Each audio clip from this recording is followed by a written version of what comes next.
Welcome to Unrolled, episode 91. We've got Drew over there. Jeremy's got his hat on backwards.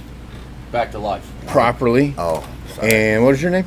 Linsey Timmins. Linsey Timmins. Yes. And you are? I am the surviving spouse of Officer Tyler Timmins. Okay. And super awesome, by the way. Reach up and turn the air conditioner off. So, fixing the air. All right. We're off to our normal start. Yes, it's always awesome. All right. Welcome, Lindsay. Thank you. I appreciate you guys having me here. Yeah, it's good to have you. Super excited. Yeah. Mike is not here because he is, I guess, running the jackhammer or doing plumbing. I don't know what he's doing. He's got a bunch of people at his house. Yeah, he just sent a picture of the Morrison He truck, thinks- so. He said he's He thinks he's Shitty got to morning. supervise, I guess. Shitty morning. It happens, man. He runs around supervising everywhere else. I guess he's got to do it there too. Yeah. I don't know. He's got control issues. What is it? He does have. He's got some control He's got issues. massive control He does. issues. We go Massive deep on this control issues. podcast, That's just so you fair. know. And, We can yeah. start talking about control issues. Oh, Yeah. yeah. We all know about those. Good They run grief. deeper Well, on this motherfucker. You did say you were an ex-cop, so it's obvious you have control issues. Yeah, well, I think that's most type A personality people. Yeah, that's like pretty much anybody that wants to serve and protect, right? We've talked about this before. Like, most people that want to serve, whether it's LE or military or any of it, you come from a place not absolute, but where you weren't served and protected. Absolutely. Yeah. And then you want to jump in head first. And what I'm finding, at least in my career, was I wasn't ready to do that. You know, I needed to heal and serve and protect myself before I could go and do that properly. So anyway, Yeah. there's that. Absolutely. Yeah. Yeah, I was a police officer for 4 years total, but I've been in it for a couple of years prior to that with Tyler, Yeah. because he served for 14, not 18, 14 years. And everybody has their story as to like why they get into law enforcement. And I've found that the best cops are usually the ones who came from really crappy childhoods, Yeah. unless you were my husband, who was the exception to all the rules. He had a great childhood, and he was just a fantastic cop all the way around. So it's definitely a personality trait to want to get into service Yeah.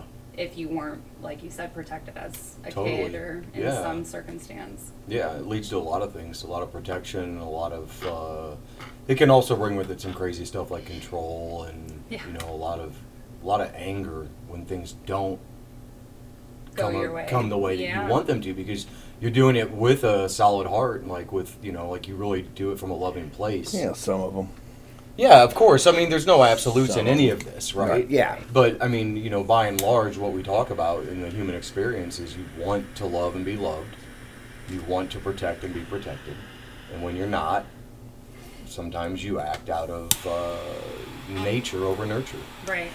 So so tell us about you and what you're up to and why you're here. Yeah, so Drew's my chiropractor. He's been my So- chiropractor for a couple years and one of my really, really good friends nowadays. He invited me on here just to kind of talk about Tyler and talk about our foundation. After Tyler's death, we created a memorial foundation, myself and his brother, Jake, and it's the Tyler Timmins Memorial Foundation. Essentially what we do is we are geared towards a lot of different things. We fundraise for scholarships. We currently have a scholarship enacted at Lewis and Clark Community College, where Tyler graduated from, where I graduated from. And we were able to do $33,000 starting out, and it's an endowed scholarship. So that means that from here until the end of Lewis and Clark, Tyler will always have a scholarship that's going to be presented to somebody annually. So Fantastic. that's extremely exciting. That was our number one thing we wanted to get done. We also provide assistance financially as well as emotionally for surviving spouses and their families and injured officers. There's really no cap on what we won't do for our Illinois officers. Recently we had a local officer whose child was experiencing some medical conditions that caused them to be over at Children's Hospital for several months, and they're still going through that. We were able to come in and donate some money to just help alleviate some of those financial stresses. More so what we do is like community-oriented stuff. We're trying to get the police departments involved in the communities that they protect and serve. And yeah, that's about That's not what much, we've huh? done. Not much going on. Yeah, no, not much. I Good mean, for you. I could be doing more, but Yeah. you know. Well, yeah, we all could. Yeah, so. I don't think you can ever tell somebody who is special's story enough. You know what I mean? And so you want to maybe share how you and Tyler first met? Yeah, so so I was a bartender at Applebee's in Alton, and that was the first time we had officially met, and it was a, hey, I'm Tyler, hey, how are you? And then that was it. That was the Was end of he our serving conversation. then? No, he was just at my bar. He was with a couple of friends. So fast forward like a month later, I'm going to a concert, and I'm supposed to be meeting a guy that I'm talking to at said concert. I brought one of my best friends, and he brought Tyler. And it was a G-Eazy concert. I don't know if you guys Oh, know who wow. G-Eazy is, Deep but stuff. yes.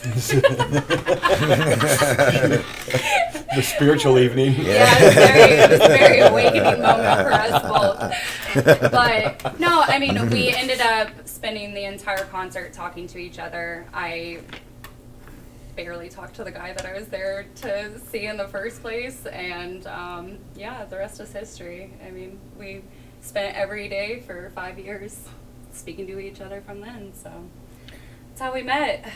That's awesome. Yeah. I mean, and I always used to look forward to your posts, you know, every day or almost every other day of the funny things that he would do and you guys would do together. It's just amazing to see. Yeah. So, and I still look forward when you share those memories because they're Yeah. wonderful, you know. I mean, it's hard. It's hard sharing posts, and I feel like it's more therapeutic for me. It's more for me than it is for anybody else. Well, there's a part of all this that could be said that it's all for you. Yeah, no, absolutely. Every bit of it. Every bit of it. Every bit of it. Yeah. Right? And I mean, somebody else can say the same about themselves, Yeah. but the minute that we take this and we externalize it and say it's for someone else, I think we're robbing ourselves. Yeah. Right? Because there's so much to be gleaned from somebody's life when they're with us and without, right? Like, and that's for us. Like, Yeah. there's so much there, right? Yeah. They continue to give even after they're gone. They really do. Yes, Yeah. that's absolutely right. Yeah. Tyler, I didn't know this until after Tyler was gone, but he was an organ donor. And I don't know if you guys have ever had to experience, you know, a death where you had to make decisions very quickly, but they call you hours, you know, an hour after it happens, and they go through everything that you're okay with donating. And it's about an hour grueling of his eyes, his skin, his nose, you know, stuff like that, Oh, you know, goodness. parts of him that you have to be okay with relinquishing. And that's an hour after he's gone from your life. And, you know, I endured it and I went through it and I said yes to everything. And, you know, I was happy to find out that he was able to donate his eyes and some of his skin. And as hard as that was, it was also a very proudful moment for me because my husband gave even after he was gone, and he made sure of that by being an organ donor. So Yeah, that's great. I don't know, it's just the type of person he was. Yeah. Yeah. So you guys served at the same time? Yeah, well, not the same time. So he was a police officer for 14 years. I started, I was total for 4 years. But did they overlap? They When you were did. both on Patrol at the patrol? same time, yeah. Oh, wow. Yeah, so, you know, there'd be times where I'd have my feet up on a desk, you know, just relaxing at my patrol job, and he'd be on the radio on Ispern, you know, running from people or getting into a car pursuit, and I'm just like, must be nice. Must be Enjoy. nice. Action Jackson over Right. here. eh? He really Yeah. was, yeah. He got into everything, anything and everything that he could. Did you guys serve with, I think an old buddy of mine may still be on the police force, John Simmons? Simmons. Johnny Simmons, dark hair, short guy Oh. from Collinsville originally? I think he's in Pontoon now. Yeah. Yeah. Okay, cool. We went to Mhm. high school together and Very nice. ran into each other again in a gym once and stayed friends, and then sort of, I haven't seen him in a while. Yeah. I thought that was Pontoon. Mhm. Anyway, Yep. yeah, right on. Yep. Very cool. Would you like to talk about that incident that day, or no? Sure. Yeah. Yeah. I mean, I think it'd be really valuable Good for, for people listening to know the understand background. Yeah. what happened. So, I'll do my best. Try not to cry during it. No, No, absolutely. bear with me. No, it's all welcome here. So it was a Tuesday, and I was actually supposed to be working that day. I was a field training officer, which means I was in charge of the rookies coming in, training them how to be police officers. My daughter was sick, so Monday I called off, and so Tuesday, going into it, I was off, and my trainee was with my friend Jeff, and I always classified Jeff as the problem child of SIUE. Like, he's the only one that really enjoyed, actually being a cop and doing cop stuff, so he's the problem child. Got to have an issue. Right. So I tell him before I leave, I say, do not do anything with my trainee. Find a parking lot, sit in the parking lot for 12 hours. Don't mess up my trainee because, again, problem child. I didn't want it reflecting back on me. So it was about 7:30. I get a call from Jeff, and I answer the phone, and my first response is, "You've had him for an hour. What could you have possibly fucked up by now?"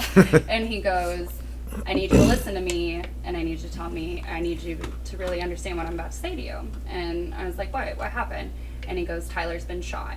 And I said, that's not funny. And he was like, "No, Lindsay, Tyler's been shot. I'm on my way to come get you." And then that's how, it kind of progressed. From there, Jeff shows up. Him and the trainee take care of Chloe, because my daughter, I didn't really want her to be there because I wasn't sure how bad it was. And then my husband's cousin Josh, who is a sergeant for Wood River Police Department, he showed up and he drove me to the hospital. And yeah, I mean, we were at St. Louis University at SLU. But after all that, just kind of finding out what actually happened, from my understanding, Tyler was at the PD, and a license plate reader, they're called LPRs. There was a hit for a stolen vehicle, and it was at the Speedway gas station in Pontoon Beach.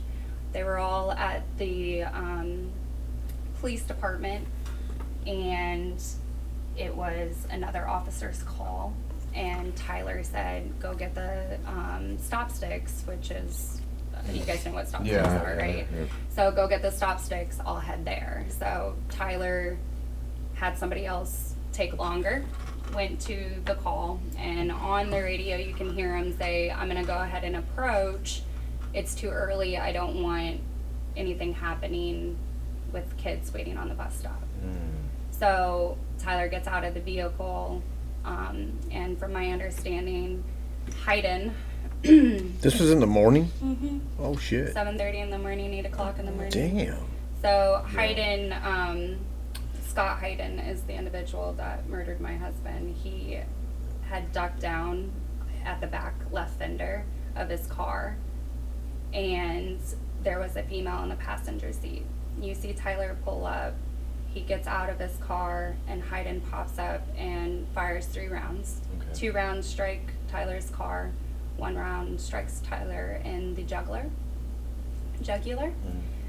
instantly severing his spinal cord Oh my goodness. and brain deading him. At that moment, backup officers arrive. Tyler's on the ground. Hayden is being held down by bystanders who saw what happened and jumped to action. And then they did their best. They got Tyler in the back of a cruiser, got him to Gateway, and then Gateway had to airlift him to SLU. So, Sure. because we pulled up to Gateway that day, because that's initially where we thought we were going to go, and I saw the helicopter take off, and I was like, fucking right. Like, Yeah. you're stable enough to fucking transport. Mhm. Like, you got this. It's Right. all gonna be okay. Like, it's not that serious. And then I showed up, and I won't say his name, but a Sure. real dear friend of mine looked at me, and whenever I looked at him, he said, "You need to get to SLU." And I was like, "Where was he shot at?" Because at that point, nobody could tell me. Yeah, it's all And new. yeah, and he's like, "You just need to get to SLU." And I looked at him, and I was like, "Where the fuck was he shot at?" And he Yeah. told me. And then again, like, from high to instant low, I was like, "Fuck!" Like, that's a really bad place to get shot at. Yeah, So of course. yeah, Of course. but it's just kind of the day in the nutshell. Yeah, I can't imagine that drive and that. Like, It was I intense. It was. I mean, it wasn't. The drive itself was intense. My cousin is a terrible, terrible driver. You know, he looks at me and he goes, "Uh-oh," on our way to SLU, and I go, "No, uh-oh, what uh-oh?" He goes, "I'm almost out of gas." And I was like, "What are you doing? It's in the morning. Why is your cruiser not filled up right now?" oh, man. But he ended up being out of gas and having a flat tire by the end of it. Yeah, he had to get helped out up there afterwards. So My goodness. yeah, it was intense. What a day. Mhm. When it rains, it pours. Huh? Yeah, that's for sure. That is for sure. Do you feel like the justice system served you well in with this shitbag? I feel like the justice system did all that they could do. Our state's attorney, I am very thankful for him and his group of people. I don't like how it all played out, right? I feel like as a society we give so much to criminals and less to victims. So I get called within an hour's notice that Hayden wants to plead guilty. And I get told that I have to be there within an hour. Well, unbeknownst to them, I was in the middle of a girls' brunch celebration. I am trashed. I have had 6 mimosas, and now this guy wants to plead guilty, and to which I asked, well, can he do it tomorrow? And, you know, it could have been Fuck done. him. He can do it whenever the fuck he wants. It could have been done the next day, absolutely, Yeah. but you don't want to give them time to think about it. He's willing to plead guilty. You get an honest conviction. It's less chance for appeal. Yeah. Less costly for the And I don't have to endure a trial. Yeah. None of us have to endure a trial. So it's really best case scenario. However, I had to come up with my victim impact statement within 30 minutes. So, and I crushed it. I'm not going to lie. Like, I did a really good job for the amount of time that I had, but there's so much more that I wanted to say to him that I didn't have the opportunity to be able to say to him, Yeah. to his face, at least. Sure, So, yeah. So what was he sentenced to? life without the possibility of parole. Where's he Natural Where's he life. serving his time at? I believe it's in Graham. Is it Graham? Probably Graham. Hillsboro. Probably Graham. No. Graham's the max, and then you've got There's one that Up starts north. with an M. Marion. Marion. Marion. Yeah, That's where that's sort he- of the one. Yeah, that's where he's at. He's at Marion. Right. Graham is usually your max, and then Marion's a federal hold. Yeah. He'll probably go to Graham at some point, though. Like Graham's. Well, Graham's the- 30. Graham's intake and receiving. Okay. So, but Marion's your federal hold. I wouldn't know why he'd be in federal. Whatever. Who knows? Who knows? That's It's weird. Yeah. At least he isn't in kitty camp. Yeah. So Yeah. Yeah. most of them in this state are kitty camp. I know this is gonna sound real silly, but like, I feel a sense of sadness for him, and I know that sounds ridiculous. I'm so glad you said that because I was going to get to that eventually. But I do, like, for example, the day of sentencing. I remember, he's sat right here, and the stand is right here. And from the moment he walked in to the moment he walked out, my eyes were on him the entire time. I walked past him, looking at him. I sat on that stand the entire time, looking at him. There was not one moment he was in that courtroom where my eyes were not on him. And as happy as I am that justice was served, it breaks my fucking heart. Yeah. It breaks my heart that at 31 years old with 2 children, you have to live your life behind bars because you chose to you made a choice to end somebody's life. For what? Because you had an FTA, because you... Yeah, what... For something he would have been out the next day for. The same day. Yeah, It would have been the same day. Right, so what was this guy's... They don't hold them on shit anymore. If you don't mind, what was this guy's story? Why would he react in such a manner? Or what, I mean, what... He was probably Not that messed you're up. in his head. He was, Right, yeah. but what was Meth. it that... 7:30 in the what morning, and charges- you're driving a stolen car and you're shooting at cops. You're Right. on meth. Yeah. What was the charge that he was pending? So it was a failure to appear. So 4 months prior to Tyler's death, and we've got our great state to thank of this and all of our officials because of it. 4 months before Tyler's death, he was picked up in Edwardsville for a stolen vehicle charge. Oh. And he also had firearms on him as a convicted felon. He also had methamphetamine on him. And he was in possession of a stolen vehicle. Wow. And he's a felon, right? Yeah. So we get released on our own recog, and surprise, surprise, we don't fucking show up to court. Am I allowed to cuss? Okay. We don't. It's actually required. Kind of too late, ain't it? I know, it's too late. I should have Way to asked play the beforehand. room. Yeah. Yeah, they don't hold them, especially for weapons charges. It's absolutely fucking ridiculous. Correct. So I got arrested over a dog. That was my experience with Cato. I got arrested over a dog, over a fucking dog. That's kind of pricky is. So I was in for 48 hours. I was on a 48-hour hold. This guy comes in at 3 a.m. the last couple hours of my hold. The guy comes in at 3 a.m. This was his 5th unlawful carry charge. He was already a felon. His fifth unlawful carry charge. He walked with me. Wow. At 10 o'clock in the morning. He'd Yeah, it's come a in at weird 3 a.m., system. walked with me at 10 It's a a.m. weird system for sure.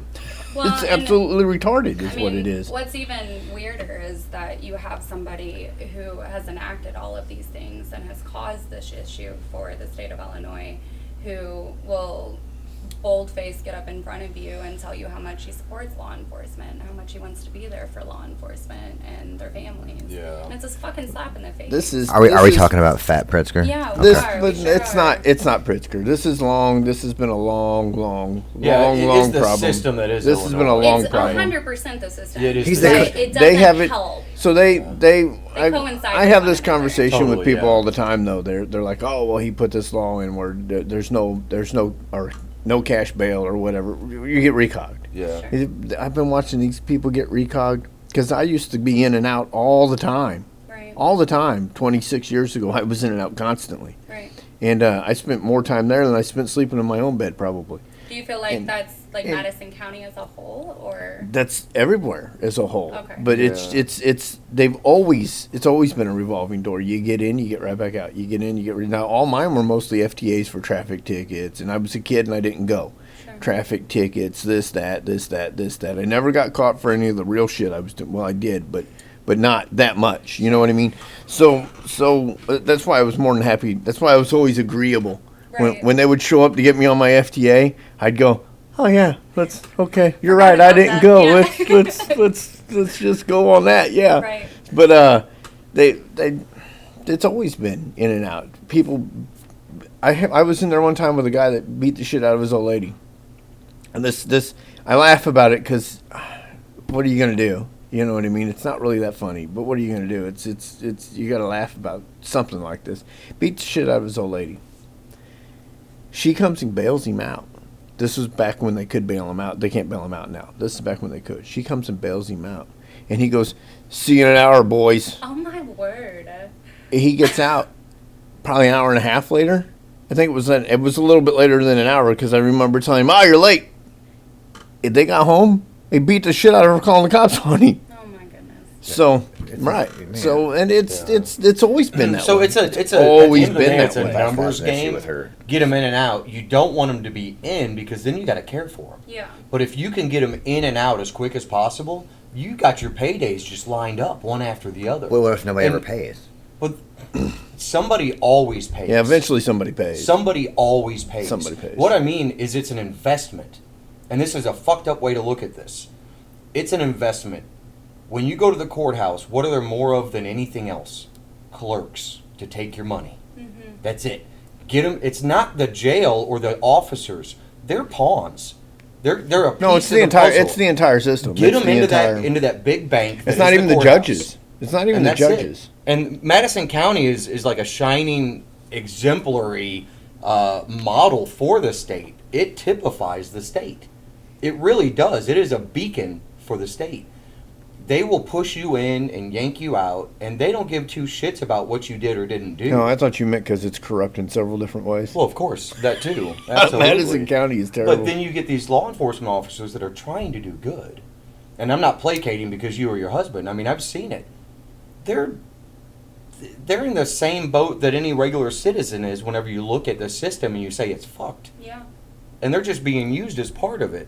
It's Well, it's a fucking, it's a mind fuck. It's not even the judges. It's the way they set forth the rules. I've never understood it because I've never been on that side of it. But I've never understood. I mean, it always benefited me because, like I said, I've never been on the other side of it. But it's the way they set forth the rules. Yeah.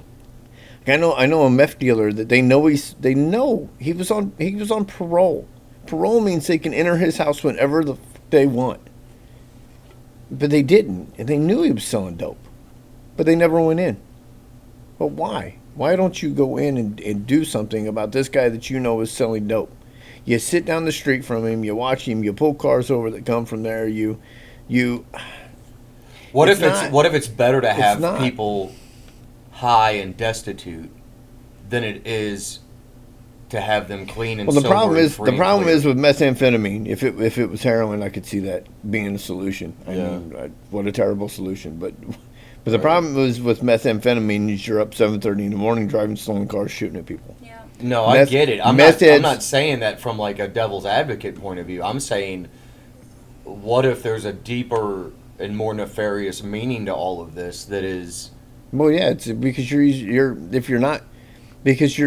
easier to control in a society. And well, in any system. If and I you're know we're homeless, sort of off if you're the homeless rails or here a on little dope, bit, but or you're easier to control as a society. if you don't there's a lack of have a proportion. populace that is acting with reckless abandonment, you don't have a populace that needs to be protected from said people. Fair. So Well- if you create a problem or allow a problem to at least persist But that enough, goes back to your serve and protect. But that's not only just drugs. That's everything. people being in poverty and everything else. And It's you everything. get desperate enough, That- you're going to do right. what you have But to that do. goes back to your serve and protect. it does. Because it's not. In again, this isn't against all cops. I have my fair share of asshole cops I've dealt with in my life. I've had my fair share of really good dudes, really nice people. They no longer serve and protect. They just don't. And, Well, I mean, that's- you've got guys whose goal is to help. If they show up, they're there. They want to do what they can to negate the situation and de-escalate. Like if you're fighting with your neighbor or whatever, and de-escalate it. And they're there to do that part of the job, but they're not neither serving nor protecting. Still, at some point, they're there anybody to. that's in a system becomes a reflection of the system. You're that there they're to in, mediate. They're right? there. And They're there to mediate, and most of them are terrible at mediating. So how do they mediate? They put somebody in handcuffs and haul them off. Rather, the situation deserves. Which let me tell you, between neighbors, that does nothing but escalate the situation. Because now I've got to come back to this house Right. and look at that fucking house, knowing that cocksucker just had me arrested. You know what I mean? Over a dog. You know. Right. So did that bill get passed?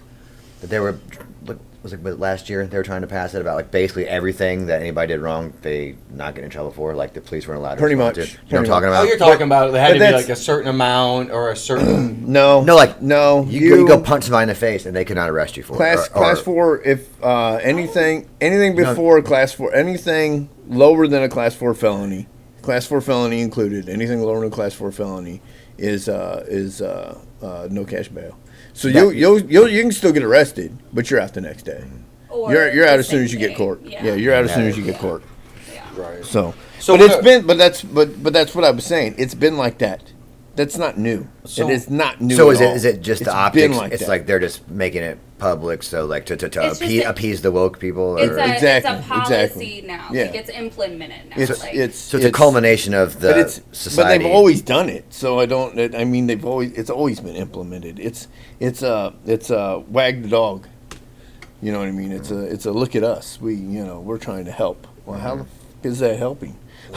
So what I was getting at was like, at some point, you become become institutionalized. When you're part of a system, if a politician, let's say you wanted to run for an office, and you're an altruistic guy, you've got great motives, yada yada yada, and you do it, and then once you get in, you realize things are placed on you that don't let you do what you can do.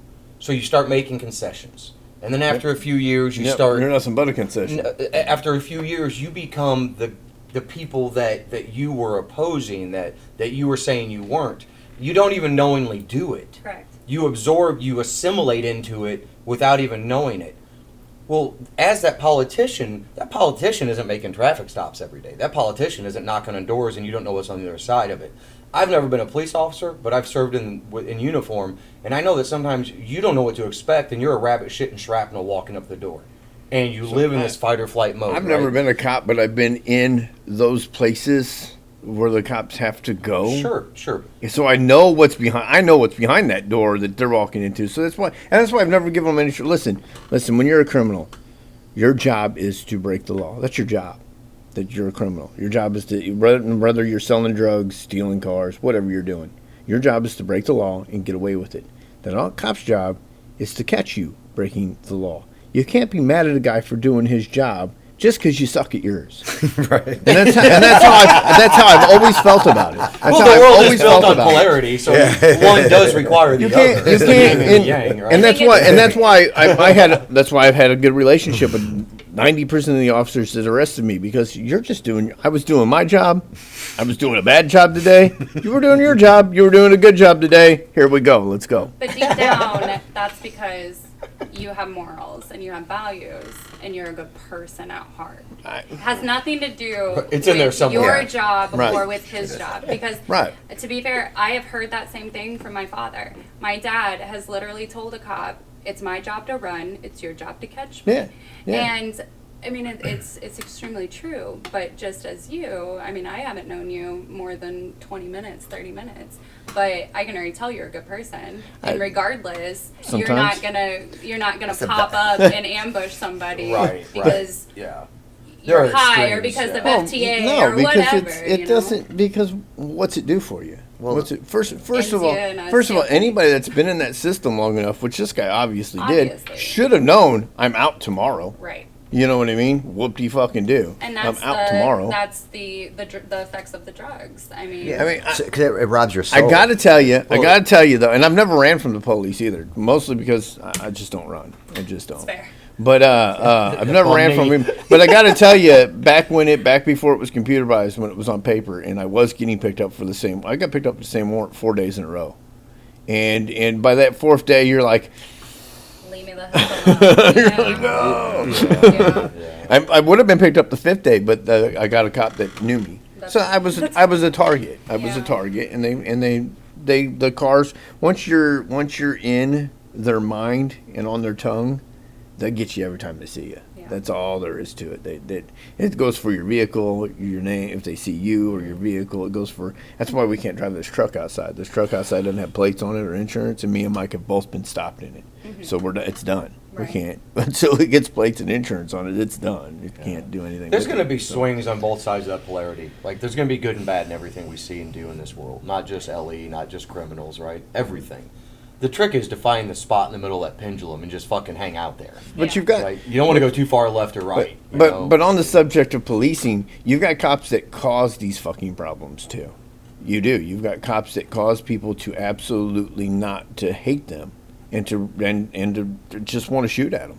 I mean, it's a bad thing to say, but you do. What would be? I mean, listen. What would be something that you like as a citizen? Like, what is it that you would like to see your police officers in your town do more of? They should focus less on traffic stops and more. I mean, I know that traffic stops garner a lot of arrests for drugs and stuff like that, but maybe you should go to the drug house itself.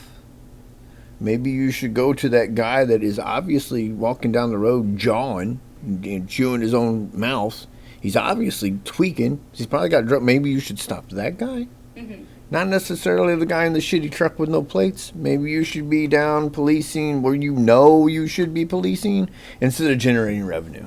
I think that So that's my problem with like I respect the police. Listen, I support the police. Even when I was criminal, I supported the police. I just didn't never had a problem with these people, except for state. I do not support state police. I think they should be done away with. They're unneeded. All they are is revenue generators, ticket writers, glorified ticket writers with a badge. That's all they are. Is clerks with a badge. That's it. Their whole job is to generate revenue, nothing more. They do no other purpose. They have a really sweet SWAT team, though. They serve no other purpose. Madison County has a SWAT team. Alton has a SWAT team. Wood River has a SWAT team. And then there's entities inside, like what is it? Metro East, Megzi. You've got entities inside that are multiple jurisdictions, multiple police forces. Wood River, Madison. They got a cop from everybody. They can exist and they can do that job. Yeah. They can. There's plenty of people that can do the job. What's state do? Tell me what State Boy does. To be fair, state does service East St. Louis a lot because of the East St. Louis, and they go into areas where the police departments, the municipalities. Because East St. Louis is a terrible place and underfunded and doesn't have a real police force. Sure. Right. But if that city could take care of itself, what is state's sole purpose? Where do you see them constantly doing all the time? They hold down that median. Nothing but holding down the median, writing tickets, Writing writing ridiculous tickets to generate revenue.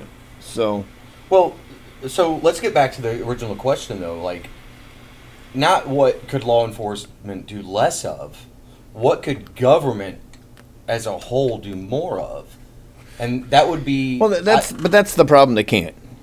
Well, hold on though. Let me finish.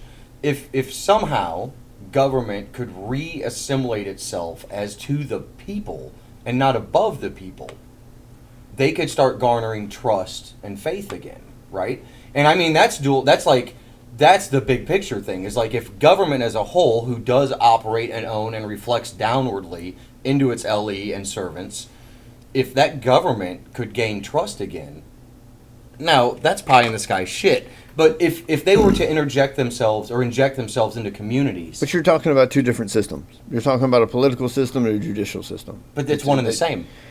But it isn't. But it is. One begets the other. But And you could lump religion into that your too. politicians, you should be able to walk into a city council meeting with your local politicians, and you should be able to go.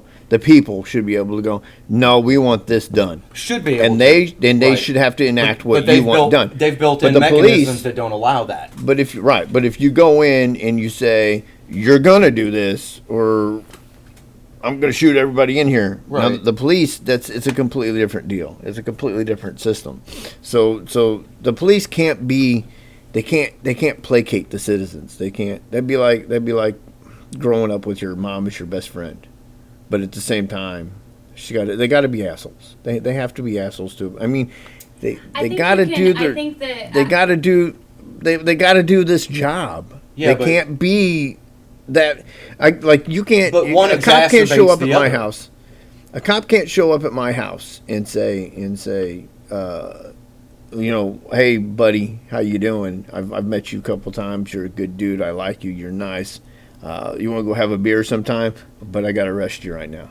You know what I mean? It can't. That I don't doesn't know. work. This thing. I'm not sure. I think that there's a middle ground. I definitely think that you can because being a police officer myself, I have only had to go hands-on with one person, and I was really good at talking people into handcuffs. Well, yeah. Use your verbal judo. but That's you what they still- call yeah, it. there But you is- still have to arrest that. You still have to. Right, but the longer To that punish process that goes, person though, still has Chuck, to be punished. Imagine But that you. there's- You but can there's do it with discretion. tact. Certainly, There's you can do it with discretion. tact. Right? You can do it with tact. Certainly, Yeah. you don't have to be King Dick, but you at the same time you can't be their best friend. But hold on, Correct. maybe right away. But I'm talking about a slow churn of change and progress. And I think that's what Brad Wells is doing on Wood River as far as the optics of the police department there. He's changed. Brad, do you want to talk about Brad? Well, hold on a second. I got Brad's stories. I want to hear this. Because it doesn't matter. I mean, we've all got stories. And everybody changes. But what's he doing? Right. I would love to hear this. His community outreach stuff he's doing is just fantastic. He goes around he's helping kids. He does, like, for example. Because Brad's a good dude. No, I mean, like, he really is helping people. Brad's like, a stellar guy. There's a guy who he was starting a lawn care business. This kid, and he needed help starting a lawn care business. He got him set up with like mowers and T-shirts for his business. Did all these things, and he's always having little events, and he has the officers out interacting with the youth. Yeah.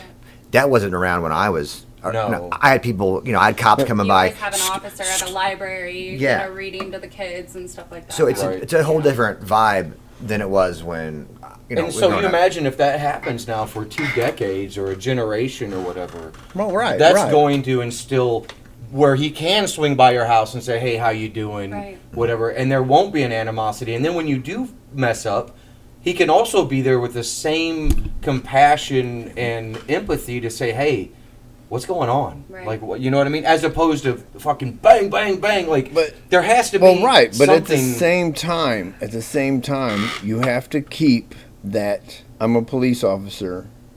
You're a criminal. You have to keep that mentality. You can't be I think that currently that is true. in a small town. In a small town, you can maybe like some hokey doke with 2 cops, and you know what I mean. And down south somewhere, you could probably do that. You know what I mean. But I don't know. I think it's but bigger than this. I think that there's something that's instilled in people in their youth, a less than greater than mentality.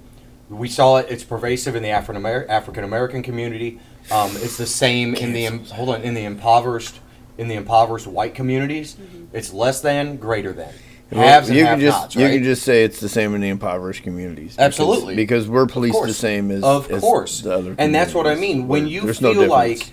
like The only difference is the attention. when you feel it's like there given. is no way to become a have, like if you take let's just take But I don't- a project. Hold on, let's take a project, and you say, okay, a project in its infancy, you've got people that are aspiring to be better and they want out. But when they get out, there are no role models left. Guy's an electrician, guy joined the military, guy became an officer in the LE, whatever. You remove any semblance of hope. That's where we are. We have neighborhoods that have no hope. And then you have somebody that comes in, and what they see, because they've been taught by their peers and by their parents, so that person here is to take away even more hope. That is a problem. That is a belief system. I've never had that experience. A belief system can be reshaped, but it takes drastic change over a long amount of time to reshape a belief system. What I'm saying is, you're right, but I think you're also wrong. I'm always right, Jeremy. Don't you know that by now? Well, because I think that there's a But way that's out. not- but I've never- I think that it's a slow, long churn, and everybody wants now. Everybody wants the new fucking iPhone, so Right, to speak, right. Right. It's not now, and you're gonna have people always that are the bad seeds that never want to give in to a new belief system or an open mind or love or forgiveness, right? But even you sat here, having gone through the amazing and horrific loss that you have, and you said, I had compassion for that son of a bitch. I did, yeah. And at some point, Which makes you a better person than me, because I would have wished and- him and- a That's good what a luck in lot of hell. people And I have told a me. question and about Good luck at in hell. some point, Fuck you, we buddy. forgive those people too. And the reason I can say that, in my youth, I didn't experience that. But I was in an impoverished and really gross situation, and I was raped by family members in my youth.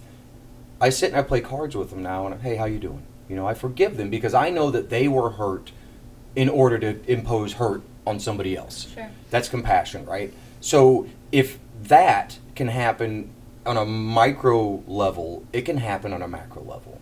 It's belief system, and it's accepting that I'm no longer a victim. You're not a victim. We got to stop acting like victims. We got to stop speaking as victims, and shit will change, right? Anyway, that's a lot to fucking say about that, but No, you're absolutely right, though. So sorry, I'm gonna call him a shitbag because I'm a shitbag. But That's all right. but that He's a that shitbag. that shitbag. So not only was he sentenced to a life sentence, in prison, but in a sense, unless you're able to forgive him, he sentenced you to a life sentence too, right? So are you able to do that? Or you think you're able to? So I've actually written him a letter, and I haven't sent it yet because I don't know. I just don't know if it's something that I want to send yet. I'm just not ready. No, I know. But one of the things that I genuinely really wish I had the time to be able to think of in that moment, like I said, that I only had an hour to really get that statement together. But in my letter that I have since written him, I do forgive him.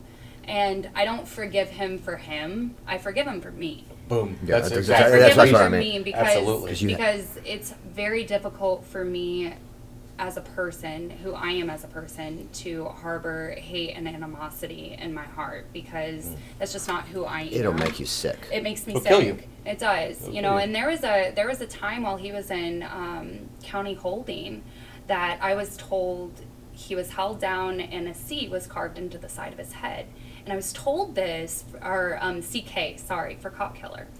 And I was told this with pride. These people were so happy that this was happening. So And the sheriff? no, it wasn't the sheriff. No. The sheriffs? No.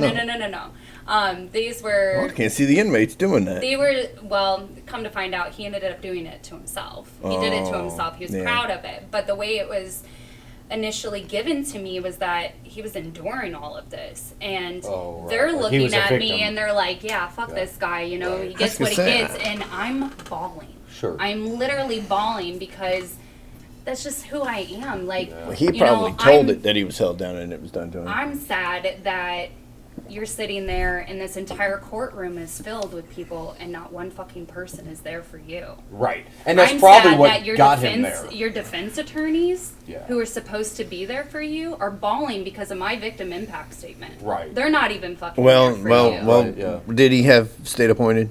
He did. So they're not defense attorneys; they're public pretenders. We call them on this side of the aisle. We call them that for a But reason. I do want to say that the public defender that he had, she genuinely is a very good person. Sure. And They're all decent people, but their job is to get they work for the state. correct. So Correct. they don't work for So- you; they work for the state. Correct. Okay, an attorney that works for you works for you. Yes. So that thing Yeah. that you saw that day, where that individual had nobody there, is I shouldn't say is, could very, it's potential that that's what got them there. Sure. Or There was nobody there, or they perceived nobody was there, which both are real. So I want or nobody was there because of who he was. Well, one probably begets the other. Eventually, Yeah. people give up on you. Not They do. all the time. Eventually they do. I won't say all the time. I come Sure. from a family of addicts. My sister, methamphetamine. My mom, methamphetamine. My mom's currently locked up in federal prison right now because of it. My father used to be a drug addict. He used to be a dealer in this area. So I come from it, right? Yeah, sure. I get what it's like to grow up in a life full of addicts. Yeah, I was yeah. raised by them. I Yeah. went to 9 different schools growing up. I had a really rough childhood. Mm. So for me, in my personal experiences, it's hard for me to look at, for instance, just, using you, looking at you, pretend you're a criminal, and me saying, I'm so sorry that you had a hard life, and I understand why you chose this, this, and that. Because for me, I had a hard life, and I saw everything that was happening in my life, and I decided I didn't want anything to do with it. Yeah. Personal so I accountability. made those choices. Yeah. I didn't have a hard life, and I still made those choices. Sure. So Yeah, and Yeah. it could be, it could definitely be. What if, different. and I'm going to throw it, I love what ifs. What if, and there's a whole theory behind this, there have to be those that choose that other route so that some of us can choose to go the other route. Like right? balance in the force. It's a balance. It's that pendulum swinging. Like without the sweet Yeah. or the sour, the sweet will never be so sweet, right? Like Well, and it goes back to is what you were polarity. saying about, if there were no criminals, there'd be no cops. Absolutely. You know, And if it's- we all sat around and everything was great, nobody would aspire to be better, right? Something has to separate the wheat from the chaff, so to speak. True. Like, something has to be there. So, not to say that, like, yay, adversity, but sort of like, without it, how would you continually rise above?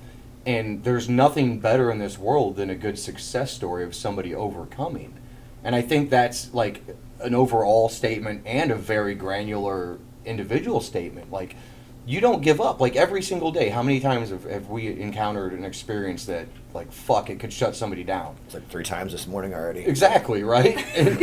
But you keep going. So that's what I'm saying is, like, one does beget the other, and I think that in every family, and our stories are so similar, there's going to be somebody that is viewed as the black sheep in that family. Even though you're the white sheep. You're the white fucking sheep. Yeah. You're the fucking shining lighthouse for the blind people Actually, around you. I'll give you- technically, in that situation, technically, she's the black sheep. In that situation, in right? that situation. Because you are I call it the truth seer. You're the one that's like, wait a minute, I'm in the shit, but I know I'm in the shit. You guys think that you're fucking diamonds, and you're shit. Yeah. Yeah. Yeah, I mean, I drug addicts know their shit. shit. Like, my sister's in recovery, and I'm so incredibly proud of her. You know, she's been in recovery for about 3 years now. First time out of prison, and she's gone into a treatment facility, so things are going really great for her. A couple months ago, we went to my granddad's birthday party, and I immediately get picked apart because I have lost too much weight, whereas Amanda is, oh, you look so great.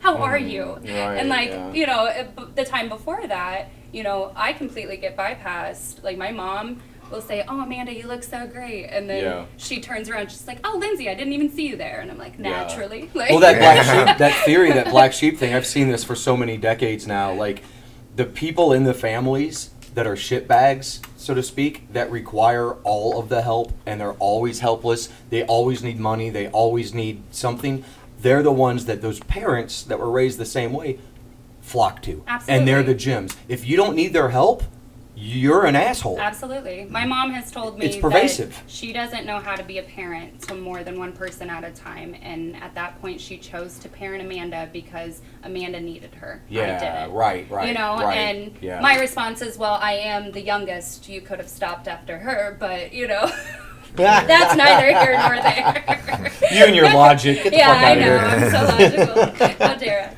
I? What are some important changes or improvements that could be made with law enforcement community to ensure the safety and well-being of officers?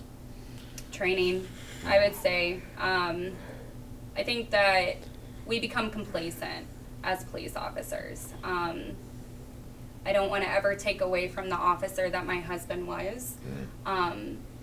But I'm okay sharing this story because I feel like it could potentially help somebody make a better choice next time. Tyler was a solid officer. How do you train?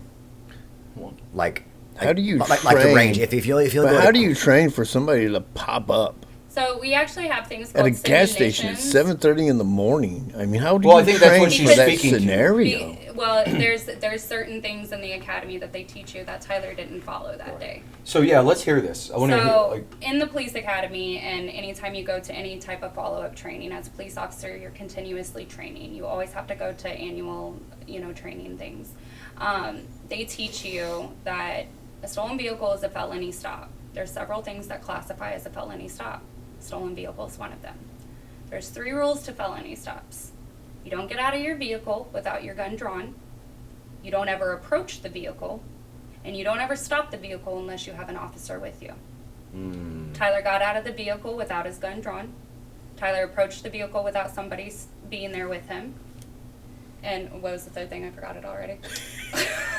You're not. Well, you said them all. He approached the vehicle, Yeah. he got out, Oh, and he there didn't have you his go. gun. Yeah. So, but in doing that, you have to understand that Pontoon Beach is a very red zone for Sure. stolen vehicles. Of course. So for me, I, in 4 years, never had one stolen vehicle call. Not one. But you know damn well that the very first time I have it, my training's kicking in because I've never had it before, and I don't want to fuck it up. Instead of it's normal. Instead of Did it become normal for Tyler? Yeah. It had to be. I mean, So he complacent- normalized it and it sort of brought him down. You His get awareness. into these Yeah, you yep. get into these situations every week, and each Prob- time you're left unharmed, you Right. become more and more complacent. You become more and more lax because who's gonna think that at 7:30 in the morning at a Right. Speedway gas station that you're gonna get shot in the fucking neck? Right. And you're probably dealing with the same people on repeat Sure. with these stolen cars. Well, this Probably- guy was a repeat probably- customer, right, right? right. I mean, Probably not dealing in with the that same area, people. but Sure. in the area. So probably getting out and probably pulling up and probably halfway thinking, I'm sure this is somebody I've dealt with before. I Yeah, wonder who right. it is. I wonder if it's this person. This, you know what I mean? I wonder if it's. So generally, I would think that, but I think maybe this is just what I choose to believe. I think that he negated all of his safety training that he knew about yeah. because of what he said on the radio. There's too many kids waiting for bus stops. I don't want this to turn into a pursuit. Right. You know, I choose to believe that because that's the person my husband was. He was Right. constantly thinking of others. So that's why I think, you know, we just negated all of our safety things. But then Okay. the police officer and the wife side of me is like, you fucking know better. Yeah. You know better, man. Yeah. But when But- awareness slips, you're not cognizant of it. No. When awareness slips, no matter the situation, you're pulled into some other energy, you're pulled somewhere else somehow. That awareness is something that I would love to see in military and law enforcement to be, you talk about training. Mm-hmm. Like, let's talk about self-awareness. Because when you can be that self-aware, your intuition will step up and prevent you from doing something that is harmful. Yeah.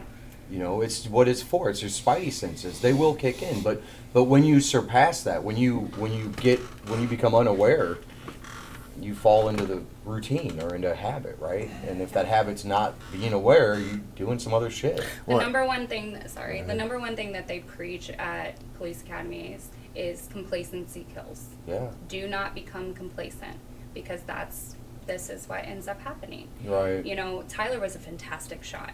Like, Yeah. our date nights consisted of going to the gun range and playing Battleship, and, you know, he'd sink my damn Battleship all the fucking time. So if it were fair, if he would have gotten out, I think maybe he could have gotten a couple rounds off, you know, but it goes back to that complacency. Yeah. You know, revert back to your training, keep yourself safe by training for your job. Yeah. And But that brings up another point. Back to Drew's question: is they got to stop? They got to stop this. You can't. You got to be nice to the bad guy. Shit that they've got going on right now.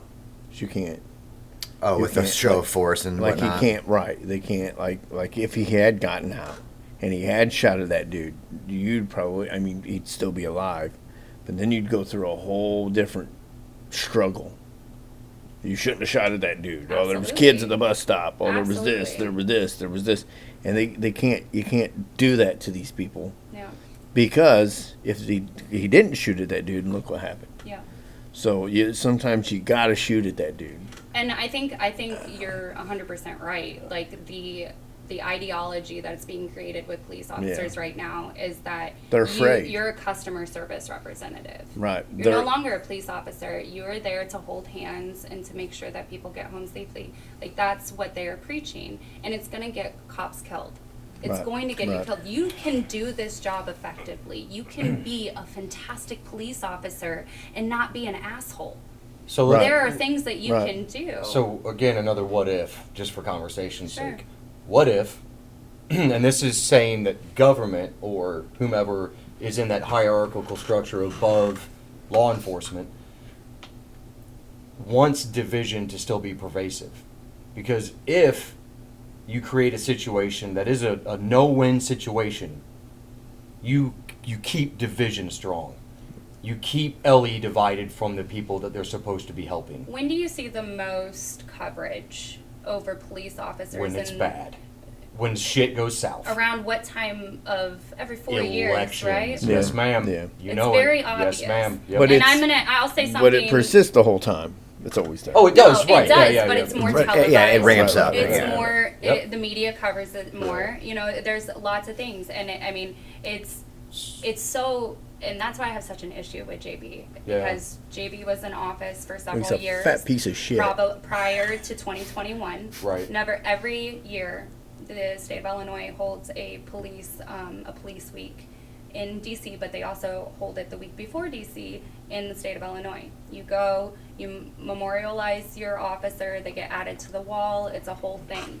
JB prior to 2021 had never been to a police memorial in No. the state of Illinois. Yeah, of course. He showed up in 2021 Mhm. and he decided to make this big beautiful speech about how much he supports us and everything else, and everybody's just, Right. eating it up. He's going to be president one day. We so. we get to Yeah, he is. we get to the, and I don't know if I even told you this story, Drew, but you get a plaque during that, and he presents it to you, and he handed me my plaque, and he told me how grateful he was for my husband's sacrifice, and I leaned in and I said, "You should be fucking embarrassed for even showing your face here today."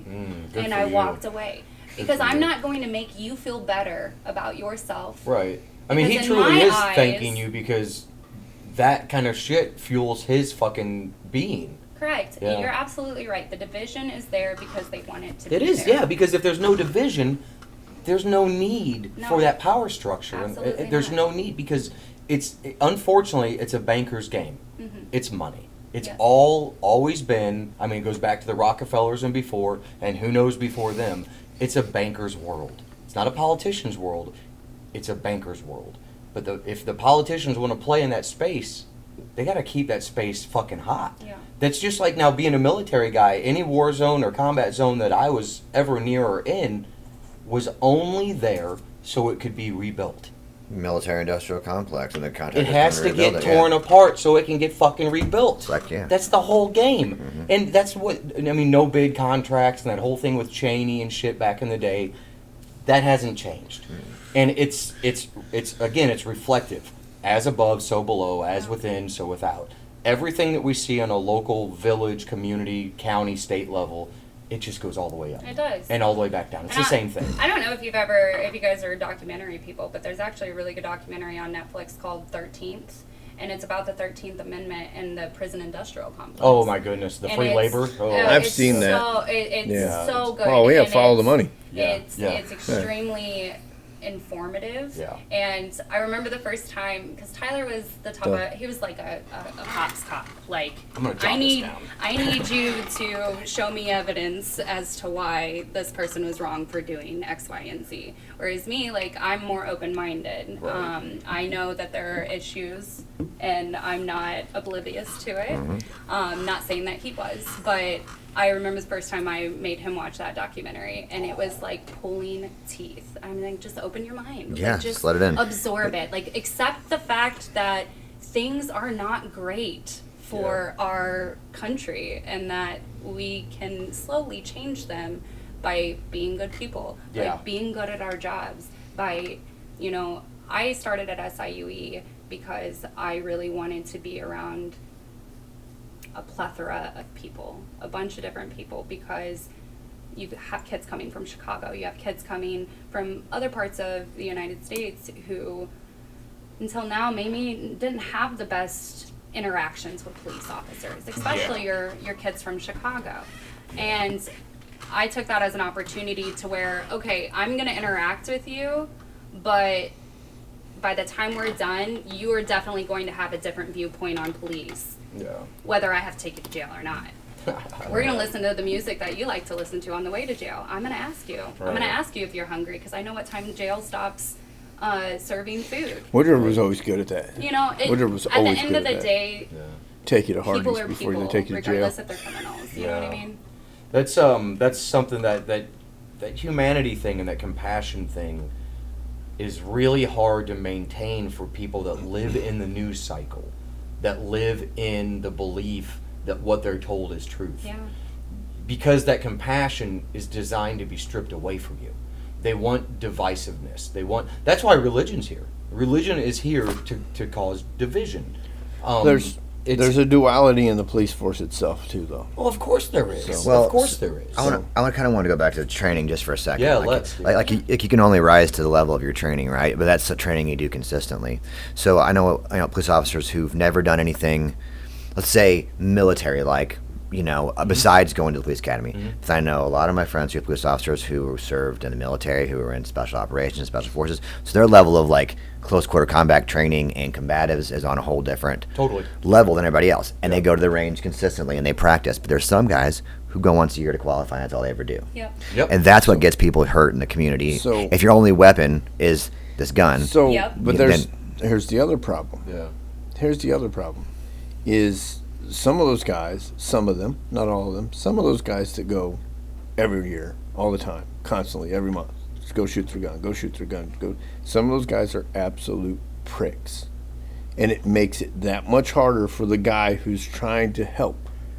Because that guy's not trying to help nobody. Well, I'll probably the the division that gets created. Speaking the same thing. Here's what I'm saying. That's a duality. If you're an officer, you never trained, and you shot once a year and qualified, and you're in a situation, you're scared, and you don't have any close quarters combat training, you don't know jiu-jitsu, you don't know any non-lethal things to help people, and you're scared for your life, and all you're going to do in that moment is shoot somebody, right? Now you create more division because now you're a bad cop, so now you're like, see what they're doing to everybody. But if you had that training, you can handle it different. There's also when you have that gap in training or history or life experience, right? You're going to take the person that you're talking about that's the prick. Why is that guy a prick? He's probably a prick because he, in his heart, knows that he's less than. Power tripping. He's because, that's his power. That's all the power he has. It is, but it's also a fear mechanism. Okay? Yeah. It's a result of a fear of being less than because you know inside somewhere you don't have what it takes and you're a fraud, or you have a fraud syndrome. I mean, there's definitely something psychological with it. I Yes. don't know if I'd call it fear, but there's definitely a psychological aspect to the guy that's Yes. just a super prick for no reason. 100%. But back to what I was saying, that causes the duality. What that causes in the communities where these two different officers, you got two different officers. You've got the really great guy that wants to help. You've got the prick that just wants to be a prick because he can't. He's got a badge. Yeah. If they're in the same community, you've got people that interact with. Maybe they might interact with. He might be on duty more than this other one, so he might be in that community more and dealing with these people more. So how are they going to treat this guy when he shows up? Absolutely. Yeah. But I think that goes back to, as a police officer, anything that people have dealt with before, that you should never take it personal. As a police officer, Right. you should never take anything. Right, Shouldn't right. take it personal as a It's human. business. Yeah. It's business. always them. Yeah. Somebody Business. lashes out, that's them. It's not Business. you. That's another reason why. That's like that goes back to what I said earlier. I never had a problem because it's just business. Right. This guy doesn't dislike me because I'm Chuck. Yeah. This guy dislikes me because I'm dealing dope. Yeah. You know what I mean? This guy, you know what I mean? So, but at the same time, so that in 2017, the dog thing, I got arrested for I did just tell the whole story. I've told it here before, I think. But my dog supposedly bit the neighbor's kid. So the neighbors said that my dog has bit her kid before. Turned out my dog didn't bite her kid. So this time, I asked a bunch of fucking questions. What happened? What's really going on? That pissed this cop off because he was the one that responded this time. That pissed him off because, of course, they told him everything I asked, everything I said. You know, this guy, as soon as I pull up, he comes storming out of nowhere screaming at me. He didn't even talk to me, not at all high level, screaming right off the bat. So that's obviously, and I'm smart enough to know, I've dealt with cops long enough to know to placate to their ego. I know what kind of cop this guy is. It's all about him. It's all about his ego. Just let him. But after being screamed at for so long, eventually you get, dude, write your fucking tickets, and I'll take it up with somebody who has real power. It's called the judge, Right. not you. So do you think So, that? but nonetheless, that put a salty taste. So he arrested me on a felony because he could, and I knew the day before. I called off. I told Mike. I said, "Hey, I'm not gonna be here Tuesday. I'm getting arrested." Monday was Labor Day, or I would have said Monday. I'm not gonna be here Tuesday. Oh, it I'm sucks getting arrested. on a holiday weekend. I know I pissed this guy. I know I pissed this cop off. Thanks, He's going to come fellas. back Tuesday. He's going to arrest me. I know he is. I wasn't expecting to get charged with a felony, but so he come back and he got me. And but the things he did on top of the original stop And then that day that he come to arrest me, because I wasn't home when he showed up, that day when he come to, the things that he did that went above and beyond just to be an absolute fucking prick, it wasn't business, it was fucking personal. And that's why I know where he lives to this day. Right. Because it was because you made it personal. It's okay, it's personal. So that put a salty taste in my mouth for every single officer that runs around here for quite a long time, for months that made me oh, fuck you. But in my head, as soon as I would see them, fuck you. Sure. They'd come in the pawn shop because we were running the pawn shop then. They'd come in the pawn shop and no, I ain't seen that. I don't. Whereas before I would be like, oh yeah, dude, I got that. Pretty sure I called up here one time looking for a PS4 and I. And if Mike was here, I wish Mike was here because Mike would tell you flat out. I wish Mike was here because he'd tell you flat out that there was definitely, we always helped. There was a constant want to help because they're just doing their job and be friendly and help them. And of course, some of that was for the reciprocation because, of course, if we're helping, they're going to be more lax towards the things that we might be. You know what I mean? Like burnouts out in the street, shit like that. But after that day, for a little while, there was a definite change in the way I dealt with that. So you took something personal. Yeah. Well, he made it personal. He made it very personal. But in that moment, if there could have been an awareness of the situation, you'll say there's something that's going on with that dude that's making him behave this way, and it ain't me. So yeah, so here's the. But it puts us. But no matter what your interaction is, it's gonna put a saltiness in your head if you take it personally. Right. Well, he made it personal. So it goes down. I could tell you the many things that he did to make this personal. I understand what he did. It comes back to I get it. I'll ask Linsey so she can tell me. So at the academy, when you apply to be an officer and you go to the academy, what are the psychological evaluations that they give you? Because it comes down to somebody has a psychological issue to act like that. Mm-hmm. Like, this is not as extreme as Chuck's, but when I was a fucking, a dickbag teenager, I had double limousine window tint on my car, right? You couldn't shine a flashlight through it at all. You couldn't see through it. I shouldn't have been on there. But did I need to get stopped? Why shouldn't it have been on there? And you couldn't see through it at all. Sure, it was light, couldn't go through it. Yeah. Did the cop need to stop me in Wood River, who was an asshole at the time, and take his key and scrape all my shit off the window? Who was Sobel. Sobel? Yeah. I got Sobel stories too. I like Sobel. I like him. He's a good dude. So again, one begets the other, right? Like if you're it's funny how, like, in your youth especially, you can be doing something that you know is wrong. It's against a policy, right? And then whenever it's brought to your attention, you get angry at the person for bringing that to your attention. So this is the same thing we do when somebody says, hey, you're being a dick. You freak out on them, but you're the one being a dick. Right. Right? It's a very narcissistic, weird way to interact. No, but like... And you said something about what type of psychological evaluations that you have to go through. I mean, I had to go through a 5-hour psychological evaluation. Mm-hmm. So you feel like it's sufficient? They should have to go through that constantly. You should have to do that all the time as a cop. That's exactly what I was So they can weed out these guys. Me starting out is not the same me ending.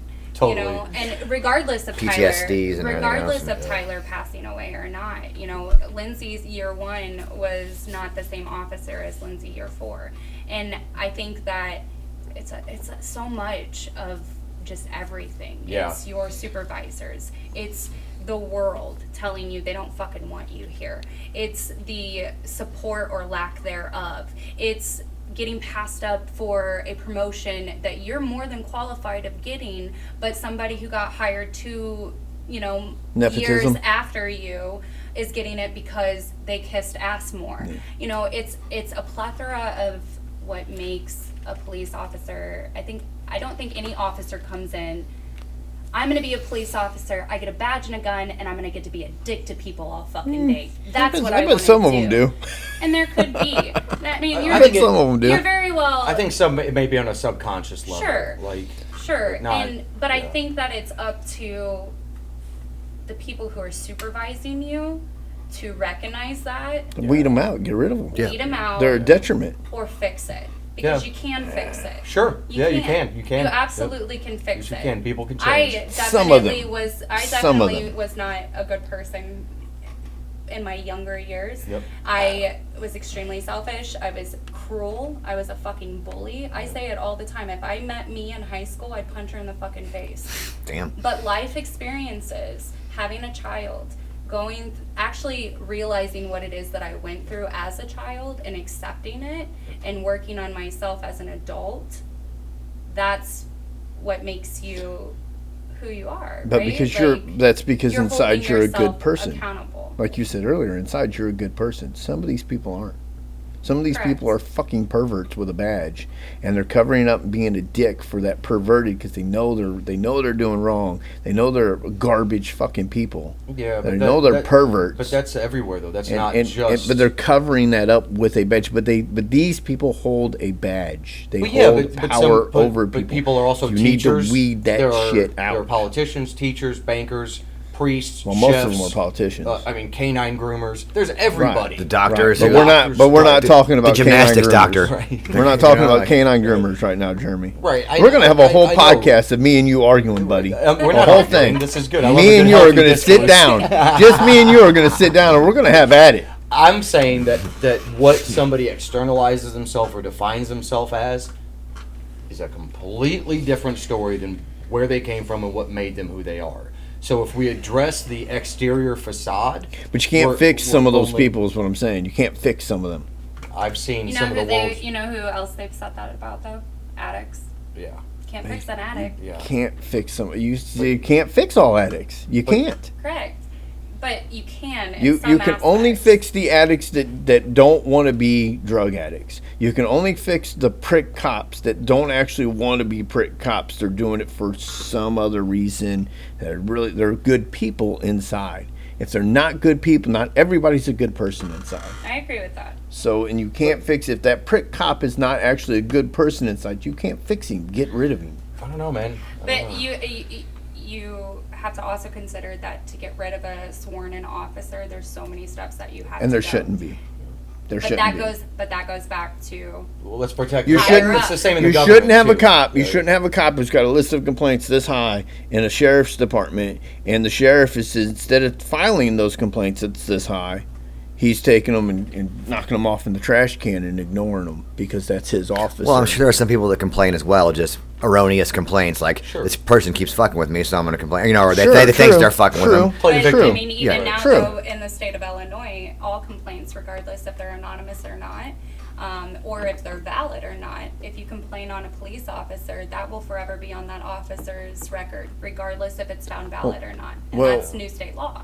if they're filed and if if they're they're- filing it, Yeah, Right. if they're not just going, haha, this guy thinks you're a prick. sure. Yeah. Can you Go back out to where he lives. This guy thinks you're a prick. Go back out to where he lives and Right. and do your job. No, you can't do that. Can you share a story or a moment that perfectly captures the essence of who Tyler was as a husband and a father? Oh boy. I don't know if I could dumb it down to one moment. I mean,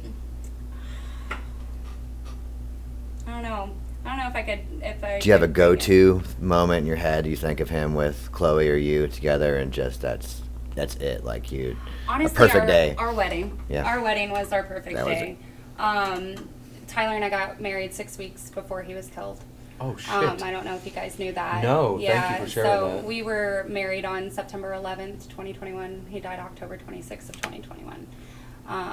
And so when I tell you that our wedding day was just absolutely perfect, It was it was amazing. absolutely perfect in every aspect. We gave our vows. Tyler gave a dedication vow to Chloe, who's his stepchild.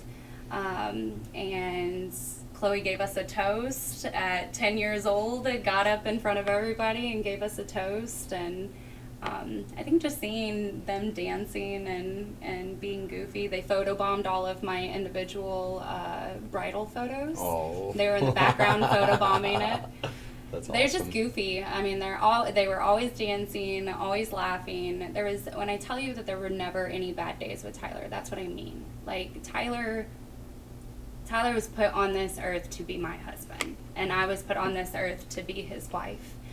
And there was never a moment in our lives where I thought differently, because he just fit so perfectly in our lives. I always said that Tyler was my gift for every bad thing that I had ever had to go through as a kid. Yeah. He was my gift.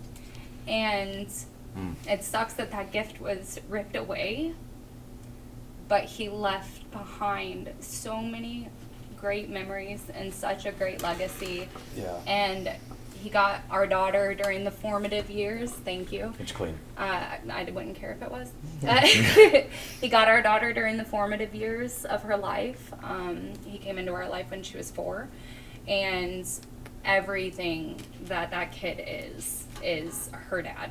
Yeah. Everything that that kid is, you know, from her sports to her goofy personality to her ability to make the best out of any situation. That's just who Tyler was, and he left our daughter being the same way. Yeah, totally. Yeah. It sounds like it. Yeah. Sounds like he did exactly what he was supposed to do. Oh, and more. Yeah. Yeah. Hell yeah. He taught me so much, and I'm definitely not the same person that I was on October 25th even. Yeah. You know, changing me to that day is just, it's, if you knew me then and know me now, like, you would be like, that's definitely not the same person. Yeah, it's amazing what those instances do to us as people. I mean, Yeah. some people, it's funny because Chuck, for everything that we've sort of bantered back and forth about, I will say that I've often said you can't change people. And now I believe that the same thing cannot change people. Some people have to go through something so fucking devastating and so tragic, and then they change. Yeah. And sometimes they don't. Yeah. But I've seen more times than not when there is something that is catastrophic in somebody's life, they actually grow from it. Yeah. And they become better. And it's hard to not look at the situation. I'm not marginalizing any of this, but with a lens of gratitude and be able to say, oh shit, that wasn't done to me, that was done for me. Sure. And it's fucking hard, really fucking hard, especially with loss of life, to be able to find gratitude in it. But there is gratitude baked into everything at some level. And it sounds like you are doing one hell of a job Thank you. with that. So I'm trying. fucking well done. I'm trying. I wake up every day and I try to be the woman that he'd want me to be. And I think that it's incredibly important to not only as a surviving spouse, I hate that word, but that's what they prefer that over widow. I like widow. But You're a thriving spouse. I'm a thriving spouse, yeah. I lost my train of thought, I'm sorry. It's okay. Well, we were talking about... We're good for that. Yeah, we were talking about the additions that Tyler gave to you and left with your daughter. Oh, yeah.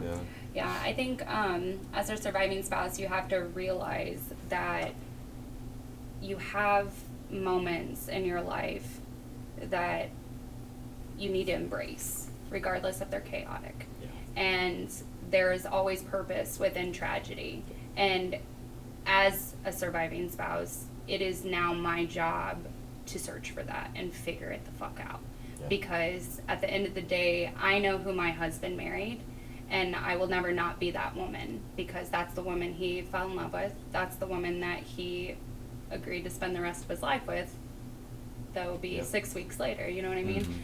I have a duty to continue his legacy and to be who he was in a sense, because he's not here to do it anymore. And the day I committed to him, not only being a police officer and knowing what that means, because anybody who sits there and marries a police officer and then a couple years later says, I had no idea what I was getting into, well, you're an idiot. Like, do your fucking research. Police officers are very hard to love, but they are fantastic people. The ones that I have met are fantastic people, and I think that people need to just understand and realize that regardless, that these are people.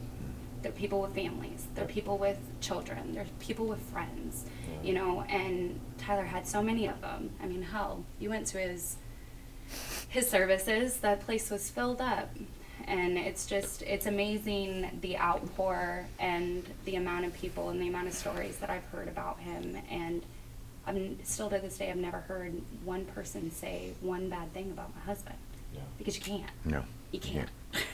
So, as you continue to heal and grow in your life's journey, you obviously deserve to have happiness and not be alone. So how does that look with somebody else coming into your life? How do they accept your, nothing wrong with your undying love, but like you have that's always going to be Tyler. So how they have to accept that and move forward with you and grow, right? Yeah, I mean, Chloe is number one, and Tyler and his legacy are number two in my life. And anybody who wants to jump on board with that has to understand their place. And it's not to be vindictive or cruel, but at the end of the day, my husband's on a pedestal that he'll never have the opportunity to be brought down from because he's not here anymore.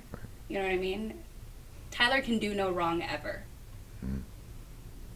So it's hard to ask somebody to be okay with being second best. Well, I think To it's be just, okay with not being loved fully, because I don't feel like I would ever be able to love somebody.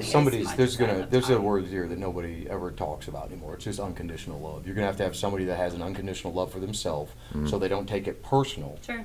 Whenever you are having a hard day and you're missing your man, Yeah. it's not on that son of a bitch, and they can't take that personally.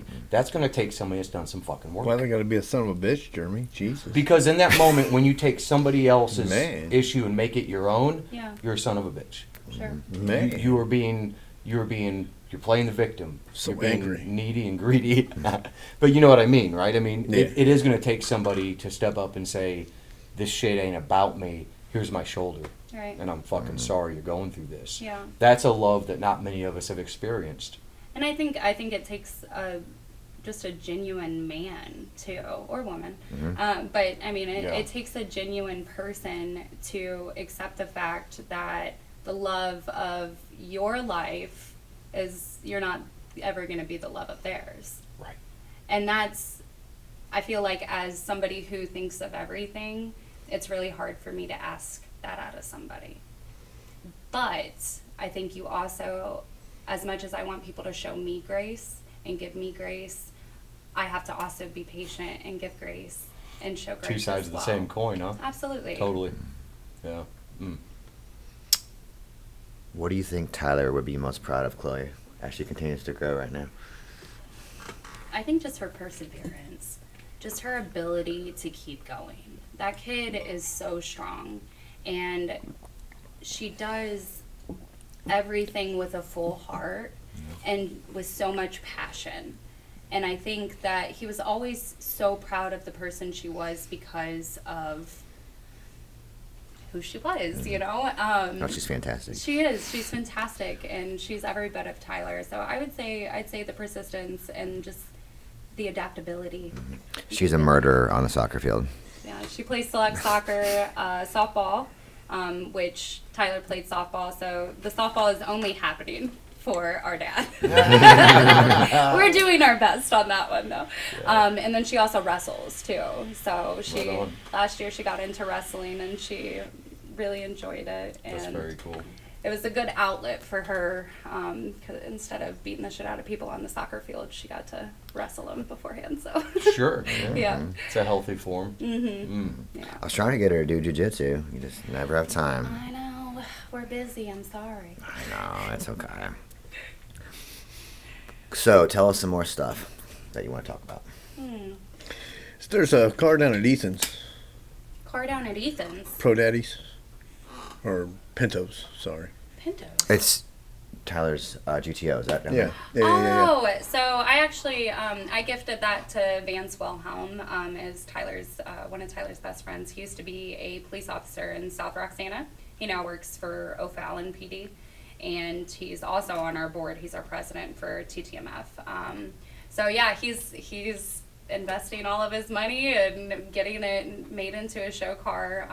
I've gotten tidbits of updates.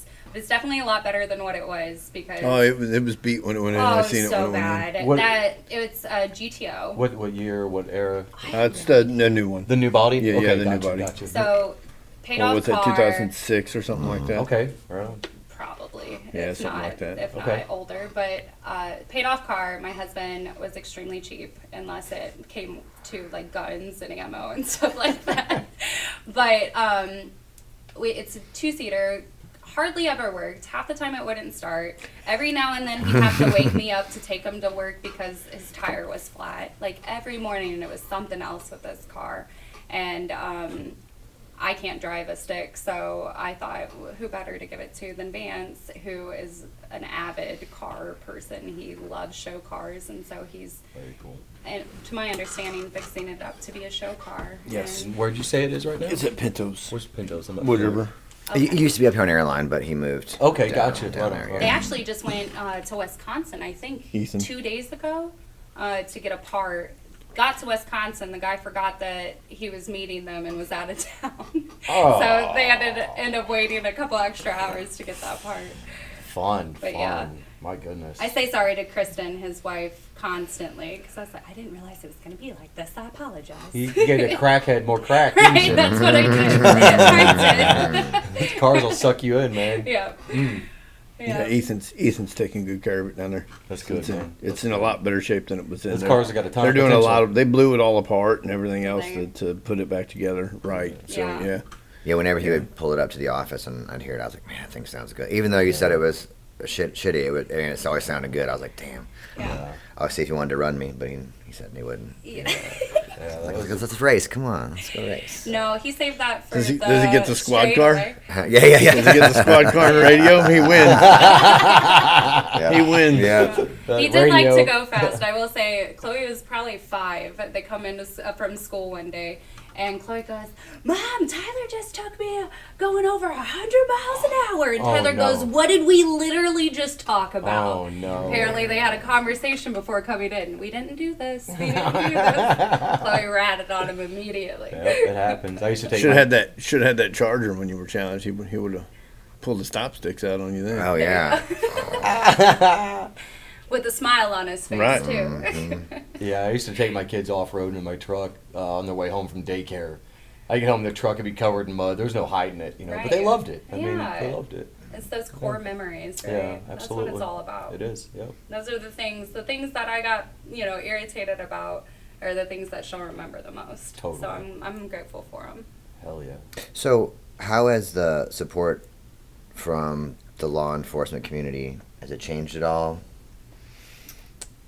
Just as a whole Yes. or specific? I mean, so like the outpouring, let's say at Tyler Services was like something I've never seen before. Sure. And I expect, not all those people personally knew who Tyler was, but they Right. showed up for respect for, him and the job. But it seemed like there was a lot of people, who were on your side, and I'm sure still on your side, Yeah.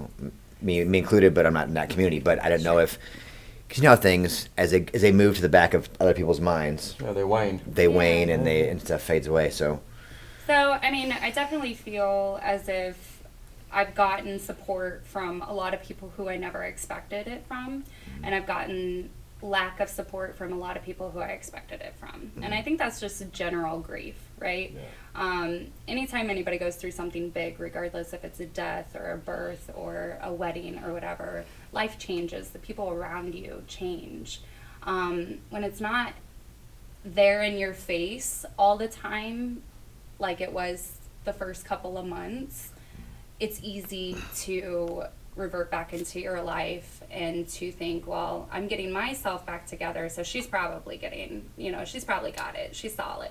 Or you see people show up to an event and you're uncomfortable because my presence makes you uncomfortable, and that's okay. It is okay to be uncomfortable around me because nobody knows what the fuck to say. Yeah. Nobody knows what to do. Nobody knows if they should joke with me or if they should, be sad around me, and I am the last person that ever wants to walk into a room and have nothing but fucking sad widow eyes on me. Right. That's just yeah. not who I am. Yeah.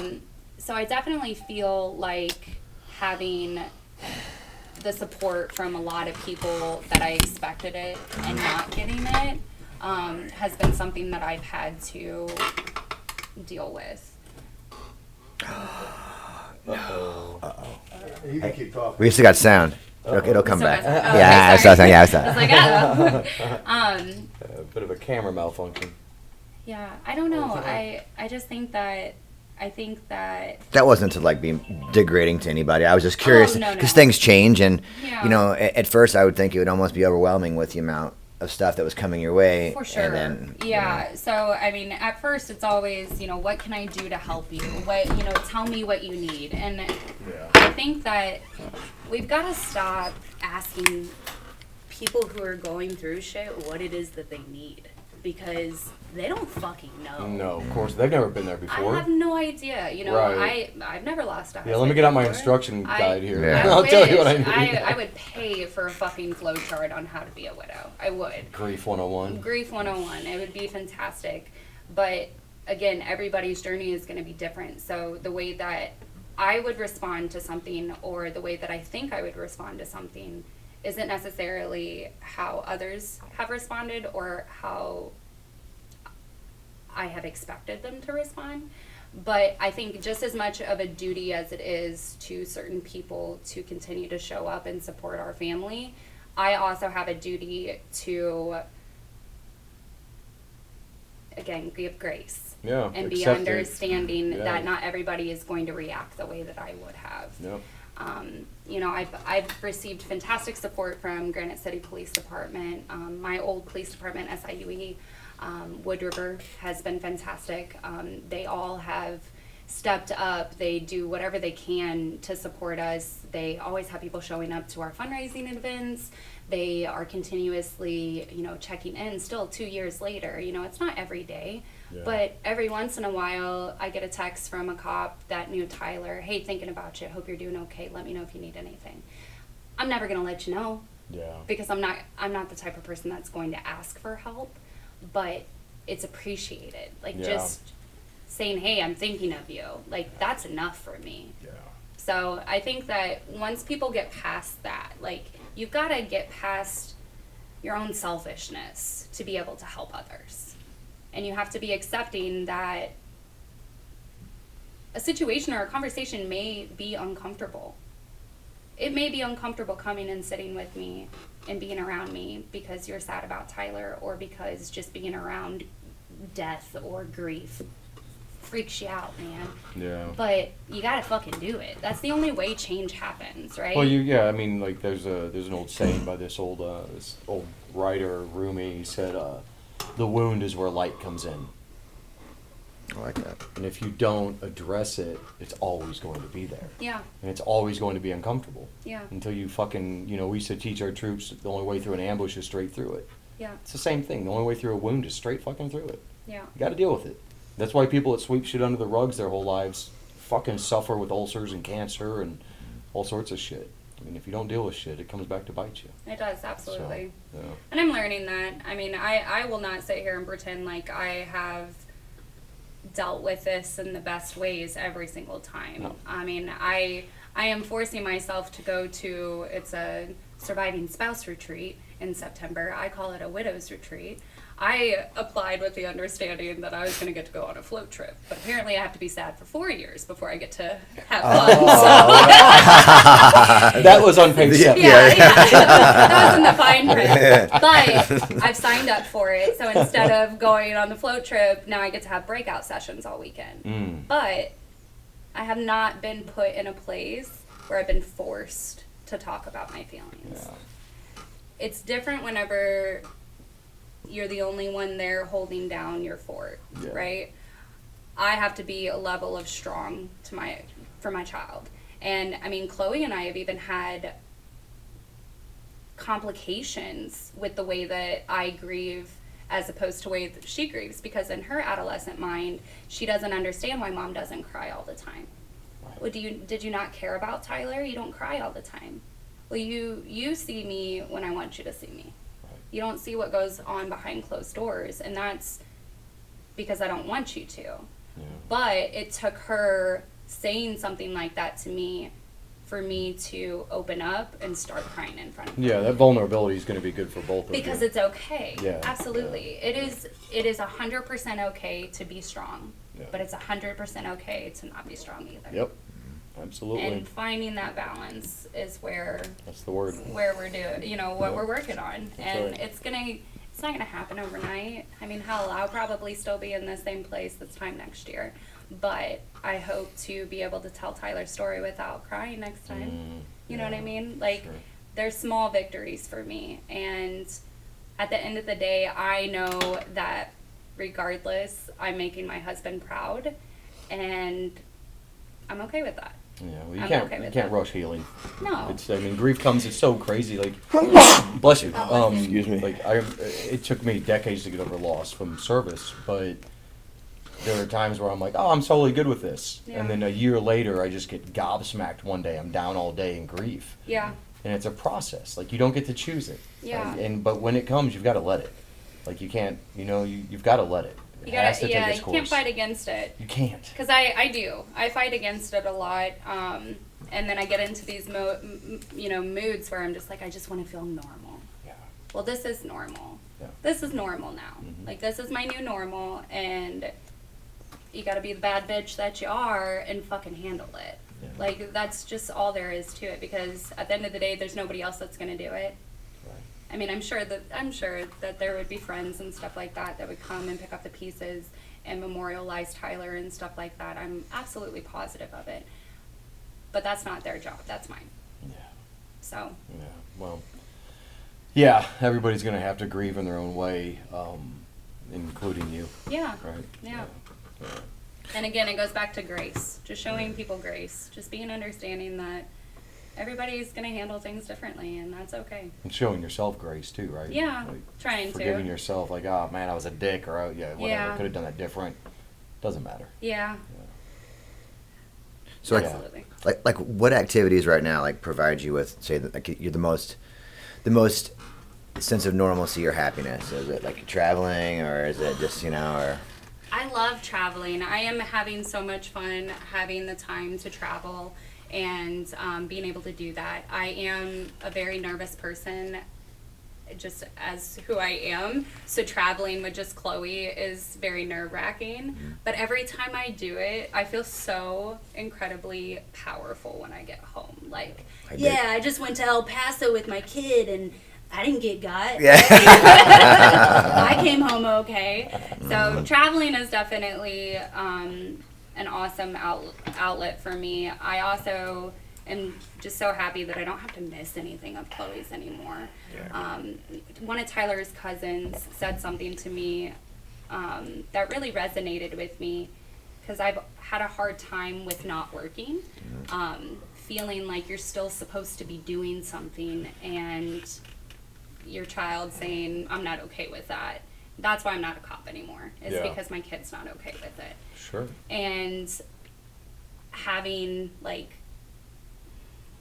feeling as if though I'm not doing everything that I'm supposed to be doing, having that outlet to be able to say, hey, you are doing what you're supposed to be doing, because you have the ability to not have to miss Chloe's stuff anymore. Well, I was going to say, I mean, part of his sacrifice, my opinion doesn't matter for anything, but is that sacrifice has allowed you to do something that he probably would have wanted you to do anyways, which is not to miss those things and to be there and to be involved and to be the best mom you can be, The greatest gift he gave the day that he gave his life was the ability for me not to have to miss hers anymore. Yep. And I would trade, missing some of her stuff for his life. I would in a heartbeat. But I'm really grateful that I don't have to, because I did have to miss so much. I was working 2 full-time jobs, going to school full-time whenever I had Chloe. I had her really young.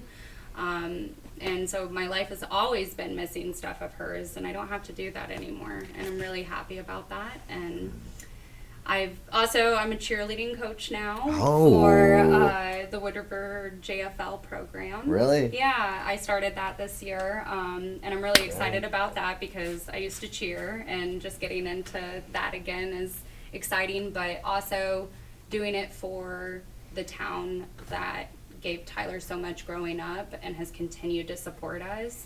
Like, that means more to me than anything, the fact that I can give back. And again, just being selfish. Yeah. I don't think we covered it on camera, but do you want to talk about what happened last night? That's pretty cool. Oh, yeah. So, Wood River Police Department, well, it was the town itself. I don't know if Chief Wells did this and got it enacted, but I'm pretty sure he did. There is a new stadium, Gators Stadium. It's like a baseball complex that's being built out on Old Alton Edwardsville Yeah. Road. Is that the name of it? And they're renaming that road Tyler Timmins Drive. So they were, they enacted that yesterday, voted in. So and- you like a Where's ceremony Old for it and Edwardsville Road everything? So they'll have it Yeah. in a couple I thought it of was weeks. between Gotcha. where like Yeah. the train Yeah. thing Very is, cool. the dome, Epcot Center. Isn't that? That's think Old that's St. Louis where- Road. Oh, that's Old St. Louis Road. Yeah, that's Old St. Louis I Road. thought that was It's like by the old Olin place. Or is it is it where Schnucks is and all that stuff? Is that where it's gonna be? I don't know, dude. You know I'm what I'm not talking about? sure. On the way I don't have to any idea 255? what. That's where that road is. 143. Here, I'll That look it is 143 Edwardsville Road. But Edwardsville Road is also the one that cuts through the middle of town. Hardee's, Hit and Run, Yeah. Suki's. That's Edwardsville Road too. Oh, Suki's. Is that You what had it to say it. says? That Yeah. sounds so Hold good. up. And I haven't had it in a while. Me either, man. Their I don't know bulgogi where is we're so at. good there. Huh. So that's where we're at. So. Zoom it, zoom, zoom, zoom, zoom, zoom. There you go. Okay. I know where we're at. That's Drew's job. It's off of. Why It runs. didn't you do that? It runs parallel to Edwardsville Road. Why didn't you do that on the Oh my! Yeah, I'm sorry. I'm supposed to be the person who looks stuff up. I'm making a guess. So where's it at? So what's on it? Name a Free on landmark. Tuesday. It runs right to parallel to We need somebody 143. to run this shit. Just like a junkyard next to it. Looks like. Junkyard next to it. Okay, hold on. You guys keep talking. I'll find. It's I'll find you a picture. old When did you Alton leave SIUE? Edwardsville Road? Yeah. When did you leave duty? So officially January 2022. It Oh, was, okay. Was my last day, January 1st, 2022. So it's a pretty small group out there, isn't it? At SIUE. Yeah. Actually, they have a pretty large department. It's about 20. From my understanding, I believe it was like 27, Okay. 28 sworn I in have a friend that officers. used to patrol out there. I mean, she may still. Her name's Trisha Bland. Oh yeah, and she's well, it's Zimmerman now. Yeah, right, yeah. And she's actually she's in a separate entity with FBI right now. Oh, but good she's for still her. working at SIUE. Very cool. She's just She's a in that badass. assignment. Yeah, she's super great. dope. Yeah. She's great. I remember when she was going on with the police department there, and she was telling me about how they had to get tasered, and it was one of the fucking funniest stories. It was awful. Yeah, that's the funniest shit ever to watch that I happen. would, and so I had to get tased and OC'd, Oh, yeah. and I would choose being OC'd over being tased any day. Really? Yeah, I mean, the OC definitely lasts a lot Okay. longer, but the tasing, like, my whole body was so sore Yeah. for like 3 days Yeah. straight It's afterwards. just a kick out of it. Yeah.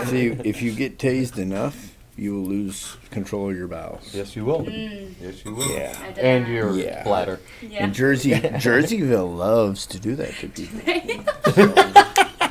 Do tell. Yeah. Well, they tried to get us to, like, initially they were going to have us try to, like, fight people off while we were getting tased. If I would have had to do that to pass, there would be no way that I would have passed that. Because like, certain people with your body mass, it doesn't affect you as much. But Right. as somebody of my stature, Right. like, Well, it's gonna got a hurt. lot. It's got a lot to do with There's- adrenaline too. Oh, I'm sure, Yeah, a lot yeah. to do with adrenaline. I've seen a guy methed out get tased, Yeah. and it just doesn't phase Yeah, him.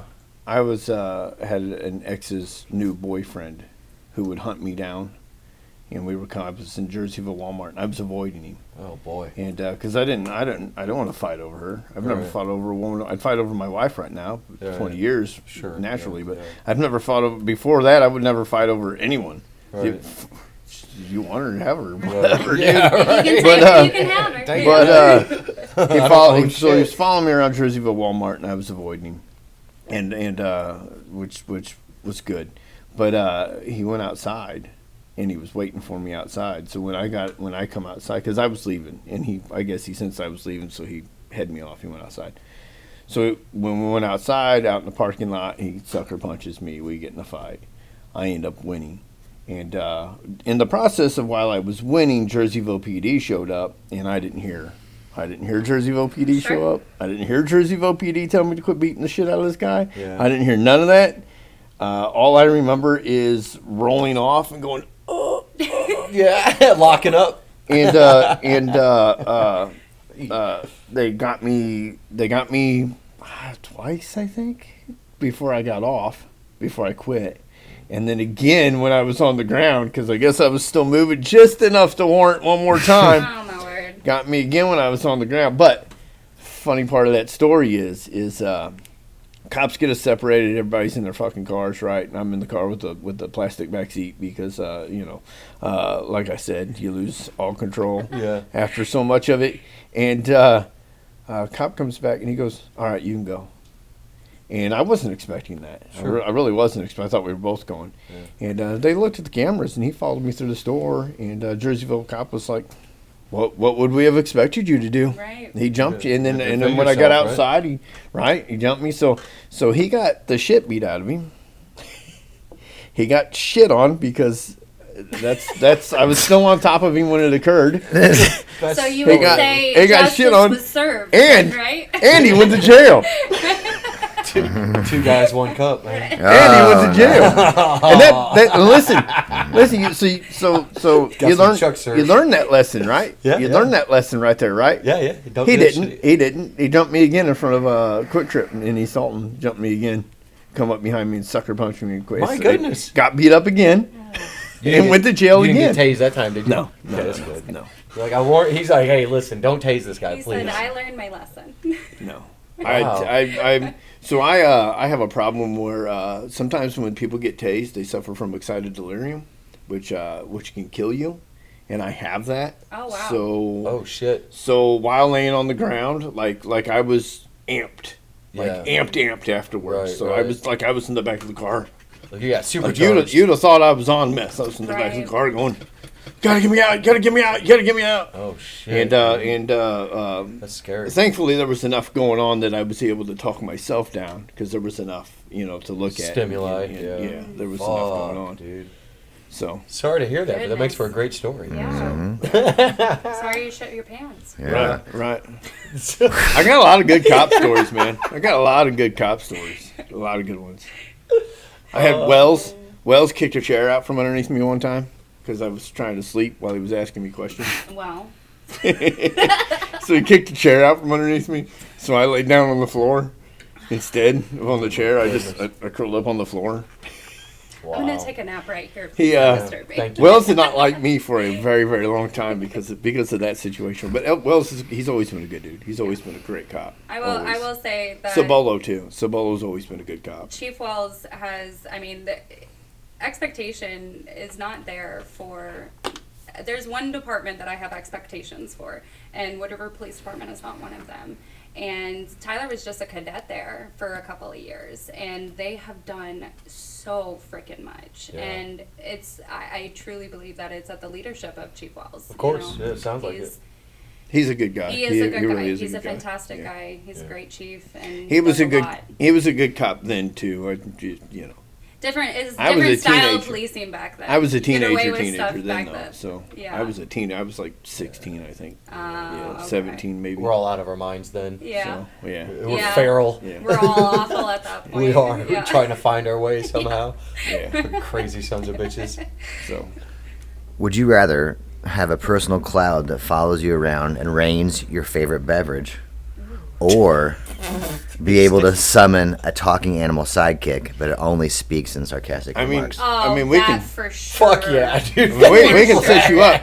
We can set you up with both those. I sit Drew's there. probably got some in his bag. I get this close to my dog's face, and I'm like, I know you can fucking talk. Just do it. Like, yeah. I'm insane when it comes to my animals, so definitely the that. second one. I got so many. You gotta love an animal that sarcastically speaks to you. Yes. Hmm. Do you give your animals voices? Oh yeah. Yeah. Yeah, my everybody do canine's that? been with me for 5 years now, Mm. and she's had a voice since day one. Of course. Yeah. Yeah, and like, why do I don't know if it's you guys, but like Fred is, Fred passed, but she had 16 nicknames, and all of them have none of them are Nothing real to do with names. their real names. So you Yeah. confuse the shit out of that poor animal. Yeah, Yeah. the answers to all of The them. answer, you know? it's not that it's the tone, right? Yeah, it's like tone. you can go in and be like, "You're a piece of shit." Yeah. I can't hate you. And they're like, "Oh my god, I love so much." Yeah. I had a dog that understood though. I had a dog that we would call him names that you're not allowed to say anymore because it's not PC anymore. Sure. But back when we were growing up, it was okay to say those things, and we would be smoking pot, and we'd be like, "Oh, you're," you know what I mean? Yeah. And it just kind of talking shit to him. Nobody was actually ever mean to the dog. We just kind of talk shit to him, and he'd go and he would get up, look at us.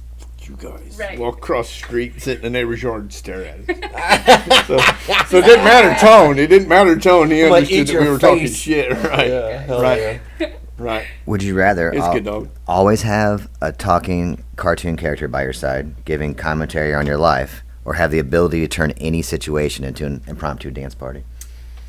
The ability to turn any situation into an impromptu dance party. I mean, dance parties are rad Yeah. You just flash mobs everywhere. everywhere. When in doubt, dance it out. Ooh. That's what Chloe and I do. Hell yeah. When we're having bad days, when we're having good days, if we're super nervous about something, if we're super excited about something, kitchen dance parties.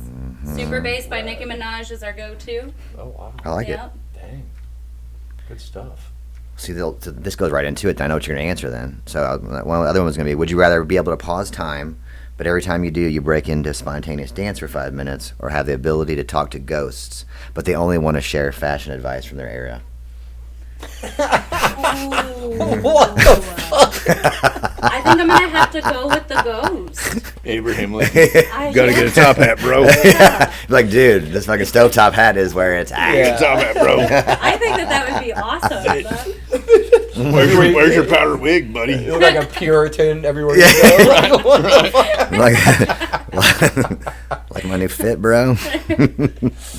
Dancing in your top hat. What's up with them shoes? Man? Right. They ain't made out of wood. They ain't made the fuck alone, Washington. God damn it. Would you rather have a magical remote control that can mute people in real life, or a magic wand that instantly styles your hair according to your mood? Muting people, for sure. Yeah. Definitely. Yup. That'd be cool. That would be so good. Now, would they know they're muted, or like they're still talking and you just can't hear what they're fucking saying? There's value to both. They don't know. They don't know. They don't know. Yeah, I think they I don't would know. prefer for them not to know. Yeah. I do that sometimes, like if I'm talking to somebody on the phone and I know like they're in the middle of a story that they've told me a million times, I'll mute them and I'll go on with my conversation. Every now and then I'll be like, yeah, that's crazy. And then like mute them back again. It's the old telephone head nod. Mm-hmm. You got a dad joke for us? Remember your? Oh man. See? Well, yeah, I don't want to repeat any of them. You'll have to give me a second. Okay. Yeah, think of a good one. yeah, I do like them. But, man, I was not in the dad joke mode today. And we gotta stay consistent, you know, with We do. the ends. Let me see if I've got any written down, dude. Let me go back to my abacus. Would you rather have a personal soundtrack that plays when you walk into a room, or a pet that can perfectly imitate any accent you attempt? Ooh. I feel like a soundtrack like really sets the tone. It does, and for the dance party too, if you do it, you know. Yeah, I'd have to go with the soundtrack for sure. Okay. What do you think my song would be when I walk in? This girl is on fire.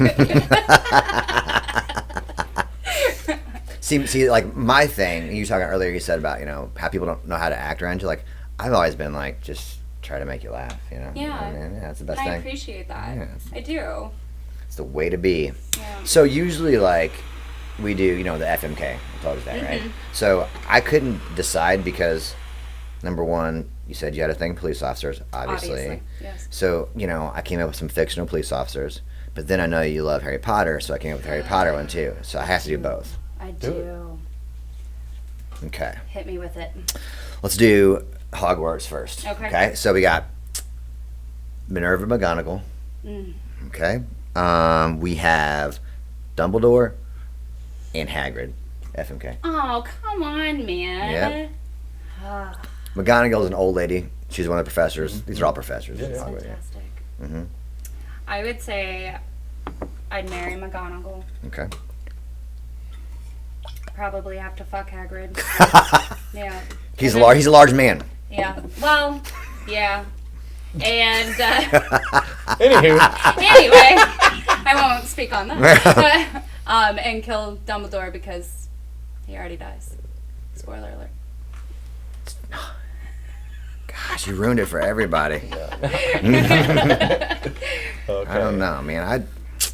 What about you? I'd marry Hagrid Over McGonagall? because he's so strong and just he's decent at magic and he's got the motorcycle with the sidecar. We can fly everywhere. I love it. Yeah. And I'd probably I don't know. I'd probably wrap Dumbledore's beard around me, so I'd probably bone him. Okay. And then I'd kill McGonagall. Ooh, right. I don't like how Would she you changes use it the as guy. hair? Like his beard is hair? Yeah. Interesting. I'd tie his wrists up with his own beard. Oh my god. Tie him to the bed with his own hair.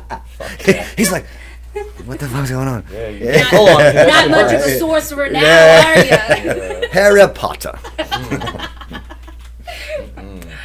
Oh, Got your good. joke? Your dad joke? Yeah, I got one. How many paranoids does it take to change a light bulb? Who's asking?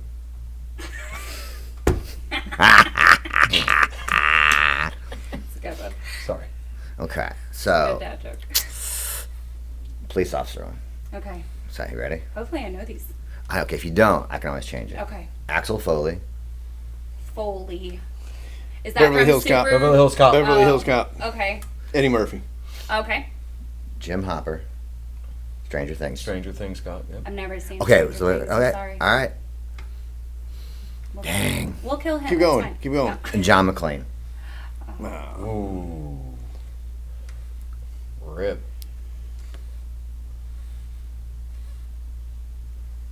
I'd have to marry John McClane. Okay.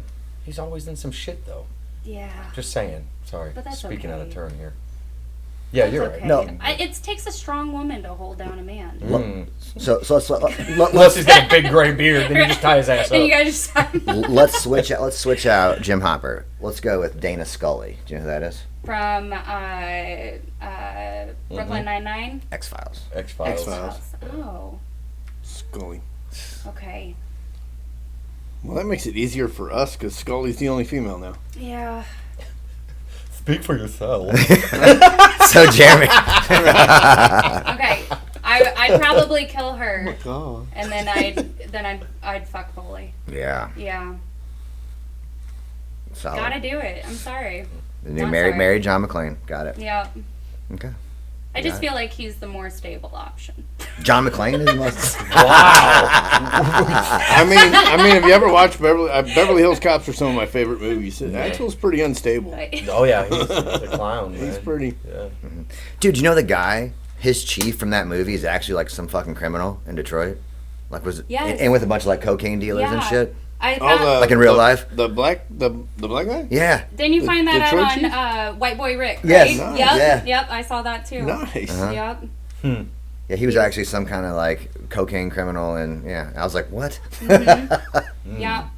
He was one of the reasons why Rick didn't get why he got so much of that sentence. Why he got such a harsh sentence was because of that guy, because he had influences within the political That was an interesting aspect of them. documentary. Yeah, That I was thought a so good too. one, Yeah. Have you seen the actual movie with I think it's Matthew McConaughey as his dad, maybe. Wait. Maybe it's not. Maybe a Maybe. different guy. I don't know. It was good though. Yeah, I liked Yeah, it. It was there's good. an actual. It's called White Boy Rick, and That's a good it's pretty nickname. good. Yeah. White Boy Rick. I like it. Please refer to me as White Boy Shouldn't Rick. celebrate snitches. He's a snitch? Yeah. Well, Yeah. Shouldn't celebrate snitches. Or we can mend them for doing the right thing and coming forward. They're still snitches. they only did the right. I guess if thing. they did something that They only like, did the right was thing the for their betterment of benefit. people, but if they did it for the benefit of themselves, then it's shitty. You know what I mean? Snitches only snitch for their benefit. Like if I knew somebody was going to let off a nuclear bomb, and it was my buddy, I'd be like, Well, you should this snitch. You see, should tell on that guy. that's what I'm saying. This fucking guy's going to kill everybody, so I'm gonna. Well, I mean, what's his reasoning? Has he got a good reason? I mean, has he got a good reason? People are kind of shit. People are kind of shit. I mean, Yeah. I mean, just but it's a dirty, like dirty you watch, nuclear bomb. like you go and, into the Avengers movie, and you're like, Thanos is a bad guy. Thanos is a bad guy. And then you get on the internet, and you're like, Thanos had it right. the half of the universe. Right. Yeah. Maybe he wasn't Maybe he such was a onto bad something. guy. Well, he had some kind of mental disorder. I feel like though. Maybe he wasn't such a bad guy. Because I mean, in the whole universe, always expanding, there's room for everybody. Resources aren't stressed that much. You can fit everybody inside of Texas on the planet right now. I think they can have a house you and a yard. You can fit everybody. It's less than that. I just seen that the other day. It's funny how we're less always than told that we're so overpopulated, but you drive in between these major metropolises and all there is green space. Yeah. Like, well, if you just get your ass out of that fucking postage stamp that is a city, there's a lot of world out here. Yeah. A lot of world. Just because there's not infrastructure built yet doesn't mean you can't live there. Quit telling people to leave those places. Yeah. leave them there. No, I agree with you. I'm just saying, man. I agree. So I mean, I'm not the best with geography or size of states and whatnot, and I didn't realize it. Somebody went to Alaska last week on a cruise, and I didn't know Alaska was like 2 or 3 times bigger than Texas. Oh my god. Oh yeah, Alaska. Did you know that? Huge. I had no idea. Huge, and nobody lives in it because it's fucking cold. Yeah. And you No know one it's wants to like live it's there. like basically touches Russia, right? It's like It does touch Russia. Yeah. So there's a land bridge. It's Right, underwater. yeah. Isn't there like an island there, and then like one of the islands No, is there's like a land 23 bridge. hours in the past, and no, there's an island, and if you go across it, you're in the previous day, and it's just like it's weird. a time zone thing. It's just it's like a Time weird zone time thing, zone yeah. thing there. That's cool. Yeah, pretty neat. I've always wanted to go on an Alaskan cruise. You should do it. I've never been on a cruise, but if I were to go on one, the Alaskan cruise is probably what I'd do. Yeah. They said it was really rad. All the things they got to go see and do and all that. So Yeah, I'd just be afraid we'd hit an iceberg. And then she wouldn't let me on the raft. That would suck. That's Shit. selfish would you bitch. take the submarine Listen. down to see the wreckage? Listen, I'm getting on that raft. Too soon. Too soon? Too soon. Drew. Too soon. It's one man for everyone. I'm getting on that raft. We took a cruise. We took a cruise, just a little casino cruise that went 7 miles out in Florida. Goes 7 miles out so you can gamble and then it comes back in. And I freaked out. Like I've never been on a boat in the ocean shit, before. So really? I was like. Did you have your swim trunks and your flippy floppies? So no, so I walked around. So what I did was, because right when I freak out, I have a tendency to try to rationalize everything. So I walked around looking for all, the safety measures and what I could do if, you know what I mean. I found their boat with the engine, not the stupid little floaty thing that you got to wait for. Their boat with the engine. I seen it. I looked over and I seen it. So I went down and I found the door that took you out to it. Good. So as long as you found some sort of And so, control again, and so, right? and so, Sarah, my wife, she goes, well, it's not like you can take that. Yeah, who's fucking stopping me? Right. Yeah. Quit It's playing every with man your for. thinking. Look, I'll send help back. I got this. Yeah, I don't think there's anything scarier than being stuck in open water and not knowing where the fuck you're at. Like, So we get out there, right? And the only reason I even wanted to go was for the sky view of the sky, because I figured 7 miles out, not a lot of light pollution is going to get a good. And it was cloudy that night, of course. So, but we get out there and we go to. We're on the one side of the boat where you can still see the lights from the city. You know what I mean? And then we walked over to the other side of the boat, pitch black. And I said, let's go back over there. Yeah. So I can over there. You can orientate yourself. It makes you feel better. It's still black, but you can orientate yourself. It makes you feel better. So did you see that the Earth was flat when you went out 7 miles? And you could still see the city. Yep. Okay, I was making sure. Completely The Earth was flat. Yeah. Completely flat. You didn't quite make it to the ice wall, though. Surrounded by an ice wall with Yetis and Sam Squatches. And Sam Squatch. That's a guy's name, Sam Squatch. Sam Squatch. It's an interesting fella. He's on next week. Tune in. Fucking goddamn. Gonna bring in some Slim Jims. Yeah. God damn it. Oh shit, man. That's so funny. Shit. Gonna wrap it up, Chuck? I guess we'll wrap it up. You want to promote the foundation? Yes. Promote it, yeah. So you can find us on Facebook, Tyler Timmins Memorial Foundation. We're also in the process of getting a website up and going. That one will be www.ttmf84.com. And we post all of our fundraising options and stuff like that on the Facebook. And What's the MF stand for? Motherfucker. No. Memorial Foundation. That's where I went with it. Yeah. But what does it actually stand for? Tyler Timmins, motherfucker. I think we should get shirts that say TTMF. Tyler Timmins. That is where I went. 10%. 10%. 10%. Tyler Timmins Memorial Motherfucker Highway. And that's immediately where my brain went. Yeah, Tyler Timmins Memorial Foundation. And I'll have that link in the description on YouTube, too, for anybody who wants to look there for it. So. Yeah. Thanks so much for the opportunity, y'all. I had fun. Thank you. Thanks And for coming also on. having the motherfucker's wife on the show. Yeah. Yeah. Hell yeah. Thank you, and hey, well done. I mean, Thank you. it's unimaginable, but it seems like you're really kicking ass. You handled it with grace. You did, and I said, Very much so. appreciate you being here and coming on. And I said, if you ever have anything else you want to speak about or talk about regarding the foundation or just life in general, you're always welcome Yeah, back on to absolutely. hang out with us. I'd love so. to. To our We could- 5 viewers. We could use it to zookeeper every once in a while too. Tame Yeah, the she kind of kept it. It's Everybody nice. Tame, It's yeah. nice. Yeah. She wrangled the cats. Yeah. Yeah. I'm free every Tuesday. No. Oh, That's yeah. what. Put that shit here first. Yeah. Hey, we got something for you to sign. Yeah.